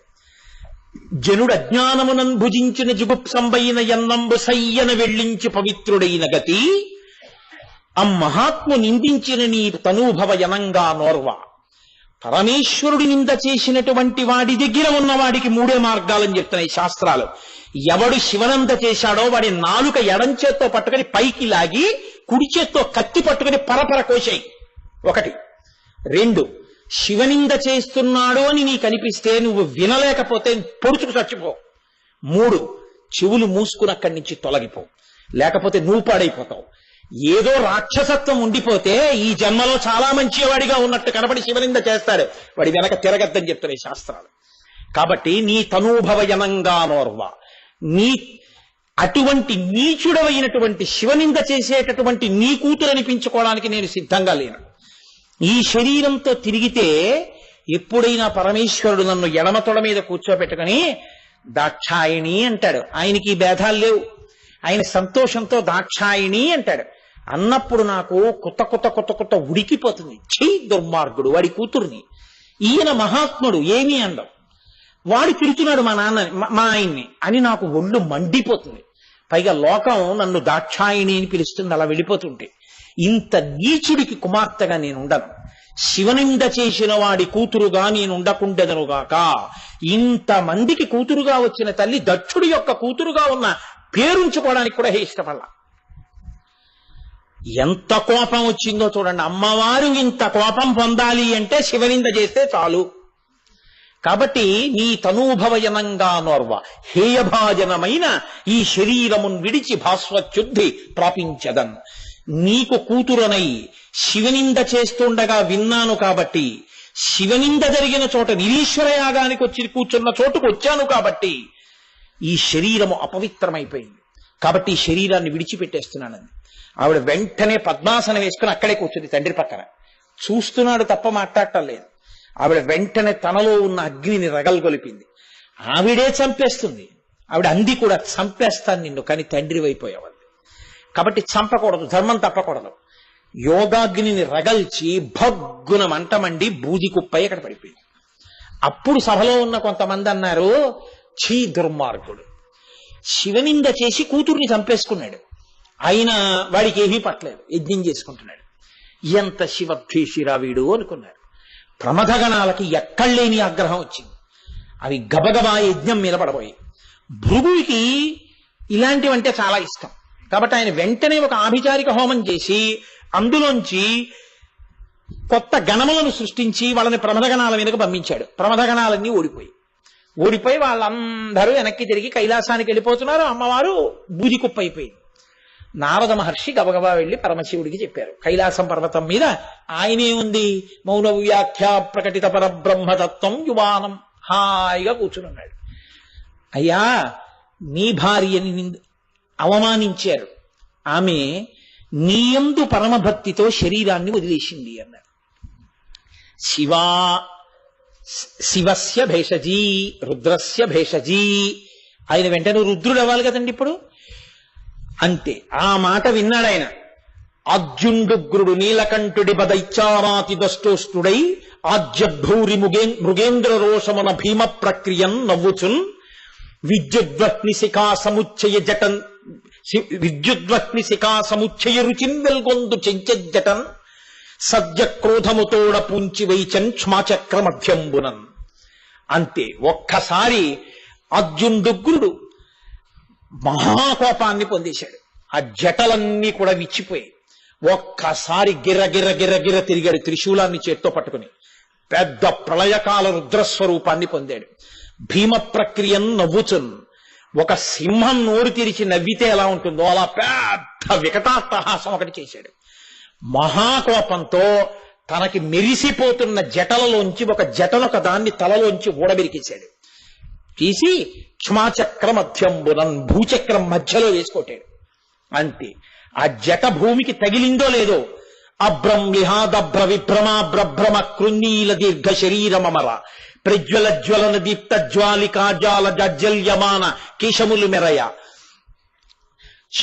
జండ దిగ్వేదండ శుంఠాబదోద్దండ సహస్రద్యుతి హేతి సంఘమొప్ప వీక్షణత్రయలోక వీక్షణ ద్యుతిలోక నీక్షణ గతి దుర్నిరీక్షమగుచు కఠిన కరాల దంస్ట్రలు వెలుంగ ఘన కపాలాస్తివన మాలికలు తనరా లోకభీకరుండగుచు ప్రళయకాల రుద్రునిన్వోలే మారట రుద్రుడగుచు వీరభద్రుడు దయించి ఆ జటని వేసి కొట్టేటప్పటికి అబ్రంలిహాదభ్ర విభ్రమాభ్రభ్రమ కృన్నీల దీర్ఘ శరీరమర భూమి నుంచి ఆకాశాన్ని తగిలేంత నల్లటి బొగ్గులాంటి శరీరంతో పెద్ద జటలతో ఒక మహానుభావుడు ఒకడు పుట్టాడు. ఆయన 3 నేత్రములతో ప్రకాశిస్తున్నాడు. అసలు ఆయన ముఖం చూడ్డానికే హడిలిపోయేటట్టుగా ఉన్నాడు. ఉండి ఆయన వీక్షణత్రయలోక వీక్షణద్యుతిలోక నీక్షణగతి దుర్నిరీక్షమగుచు అసలు ఇలా చూడ్డం కష్టం, అలా ఉన్నాడు. అటువంటి వాడై పెద్ద శరీరంతో ఆ జటలు ఎలా వెలిగిపోతున్నాయంటే పెద్ద పెద్ద దీపాలు తీసుకొచ్చి కదిలి వెళ్ళిపోతుంటే సూర్యచంద్రుడితే ఎలా ఉంటుందో అలా వెలుగుతున్నాయి ఆ జటలు. అటువంటి స్థితిలో మహారుద్రుడై వీరభద్రుడు అన్న పేరుతో పుట్టాడు. వెంటనే పరమశివుడు పిలిచన్నాడు, నీకు ఏదీ కొత్తగా ఉపదేశం అక్కర్లేదు, నిన్ను ప్రమదగణములకు నాయకుణ్ణి చేస్తున్నాను. నువ్వు వెళ్లి దక్షయజ్ఞాన్ని ధ్వంసం చేసేయి. ఎవరెవరు దక్షయజ్ఞానికి వెళ్లారో వాళ్ళందరినీ పాడు చేసేయి, యజ్ఞ ధ్వంసం చేయి. లోకంలో ఇంకెప్పుడు మర్యాద తప్పి ప్రవర్తించడం, శివనింద చేయడం జరగకుండా జరుగుగాక, బయలుదేరన్నాడు. నీకు సమస్త శక్తులు అనగూడుతున్నాయి, బయలుదేరు. ఈ మాట అనగానే ఆయన ఒక్కసారి పైకి లేచాడు. లేచి ప్రదక్షిణమునర్చి మ్రొక్కి ఆ పాదములకు పెట్టుకున్నటువంటి ఆ కంకణములు, ఆ నూపురములు ఝనధ్వనుల పెద్ద పెద్ద ధనులు చేస్తుంటే భూమి మొయ్యలేకపోయింది ఆయన యొక్క తేజస్సుని. పెద్ద పెద్ద అడుగులేస్తూ కృతాంతకాంకృత అంటారు పోతమయ్యారు. యమధర్మరాజుని చంపగలిగినటువంటి బ్రహ్మాండమైన శూలాన్నో దాన్ని పట్టుకున్నాడు చేతిలో. పట్టుకుని బయలుదేరి వెళ్ళిపోతున్నాడు ప్రమథగణాలతో. దక్షవాటిక దగ్గరికి వచ్చాడు. కటిక చీకటి ఆవహించింది. కటిక చీకటి ఆవహిస్తే అకారణమైనటువంటి చీకటి వచ్చింది. లోకంలో చీకటి పడే సమయం అవలేదు కదా, పరమేశ్వరుడికి ఆగ్రహం వచ్చిందేమో అనుకున్నారు కూర్చున్న వాళ్ళు. అనుకుని మనకేంలే, కొట్టుకుంటే వాళ్ళిద్దరూ కొట్టుకుంటారనుకున్నాం, వచ్చినందుకు మన్నీ కొడతారేమో ఇప్పుడు అనుకున్నారు. అనుకుని వాళ్ళన్నారు, అవును కొట్టకుండా ఎందుకుంటాడు, అభవు చంద్రశేఖరు అట్టి దేవుని త్రిపుర సంహారకుని రోషింపచేసిన పద్మగర్భమకునైనా కలుగునే మంగళములు. మహానుభావుడు చంద్రశేఖరుడు, త్రిపురాంతకుడు, త్రయంబకుడు, సదాశివుడు, పరమేశ్వరుడు.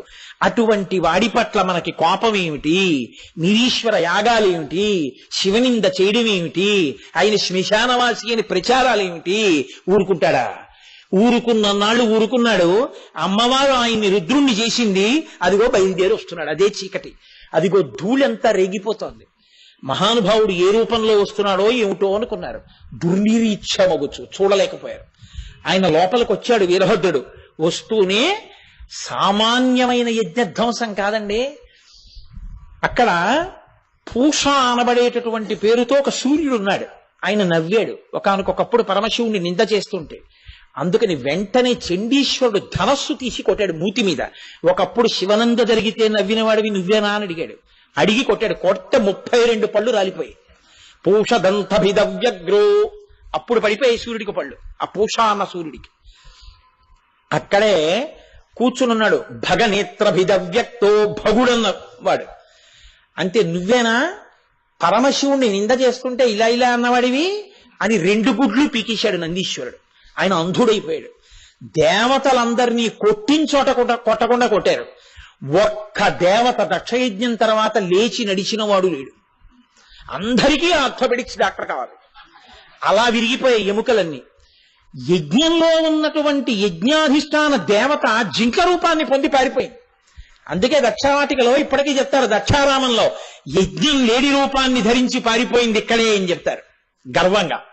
ఆయన వచ్చినప్పుడు వీరభద్రుడు కనపడ్డ వాళ్ళందరినీ కొట్టాడు. భృగువు అక్కడ కూర్చుని బ్రహ్మస్థానంలో కూర్చున్నాడు. ఆ భృగువు మీసాలు పట్టి పీకేశాడు, గడ్డాలు పట్టి లాగేశాడు. నెత్తురు కారిపోతూ మూతి పెదవులు ఏకమైపోయి చేతులతో ఆ నోరు పట్టుకుని పారిపోయాడు పక్కకి. దక్ష ప్రజాపతిని కింద పారేశాడు. ప్రమదగణాలు వెళ్లి ఆ యజ్ఞవాటికలో అగ్నిహోత్రంలో మూత్ర విసర్జన చేసేసాయి. యజ్ఞం అపవిత్రమైపోయింది. దక్షుడి మీద కూర్చుని ఆ పట్టిసంతో శూలంతో కత్తులతో ఒళ్ళంతా పొడిచాడు. అయినా చావలేదు దక్షుడు. ఆయన శరీరం మంత్రపూరితమైంది. ఇలా కాదని గుండెల మీద కూర్చుని ఆ మెడని గిర్ర గిర్ర గిర్ర గిర్ర గిర్ర గిర్ర తిప్పి దాన్ని శరీరం నుంచి ఊడదీసేశాడు. ఎంత హాహాకారాలు జరిగాయో తెలుసా అండి.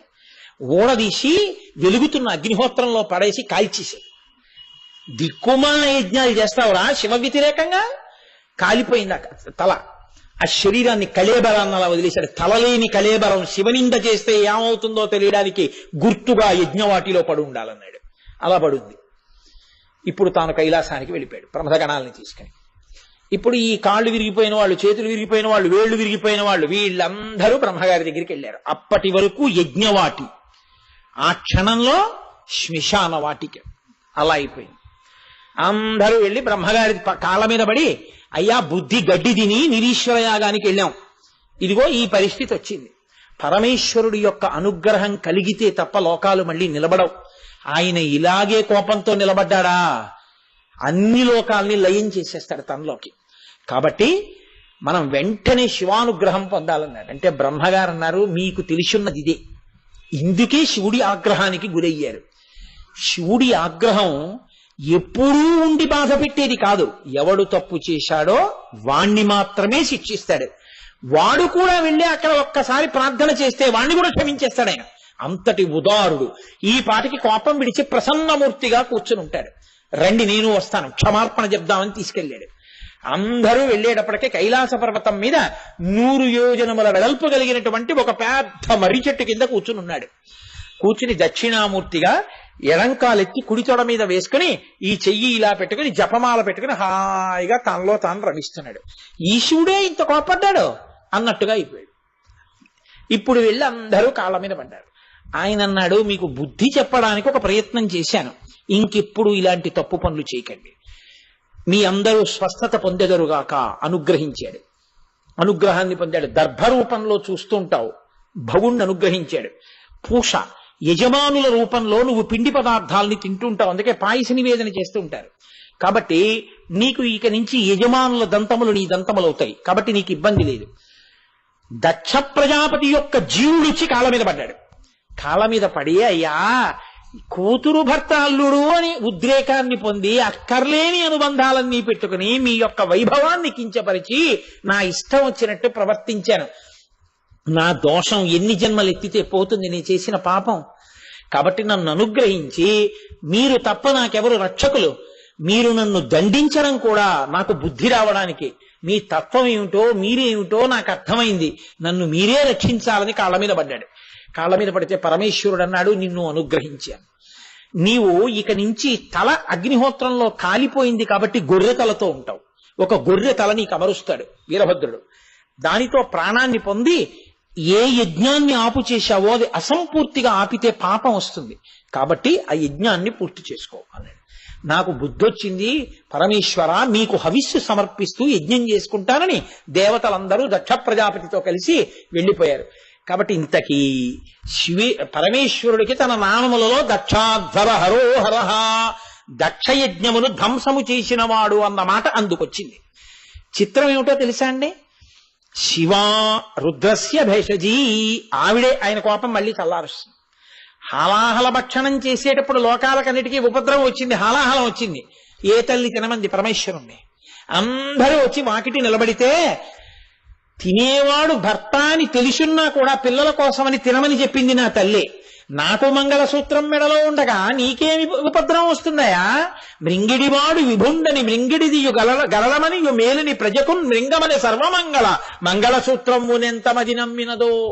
ఆ తల్లి మళ్ళీ రుద్రుణ్ణి శివుణ్ణి చేసి పిల్లల్ని కాపాడేటట్టు చేస్తుంది.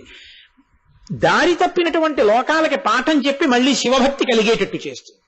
కాబట్టి అంతటి మహాతల్లి కనుక ఆ తల్లి అందుకుని దక్షయజ్ఞానికి వెళ్లి శరీరాన్ని దక్షుని కూతురు అనిపించుకోవడం ఇష్టం లేక శరీర త్యాగం చేసింది. అంత మాత్రం చేత ఆవిడ లేకుండా పోతుందా? ఆవిడ ఎప్పుడూ ఆయనతోనే ఉంటుంది, జ్ఞానశక్తిగా ఉండిపోయింది. ఆవిడే జ్ఞానప్రసూనాంబ. ఆ తల్లియే మళ్లీ ఉత్తరోత్తర హిమవంతునికి కూతురుగా పుట్టి హైమవతి, పర్వతరాజపుత్రి పార్వతి అయి మళ్లీ పరమేశ్వరుడి పక్కన శక్తి స్వరూపంగా చేసి పార్వతీ కళ్యాణంలో పార్వతీ సహిత పరమేశ్వరుడు అన్న పేరుతో ఆ తల్లి పార్వతీ పరమేశ్వరులై లోకంలో అందరి యొక్క పూజలు అందుకుంటున్నారు. కాబట్టి చారు విక్రమ, ఆయన యుద్ధం చెయ్యక్కర్లేదు, ఒక్క జటని పీకి కొడితేనే అటువంటి వీరుడు పుట్టాడు.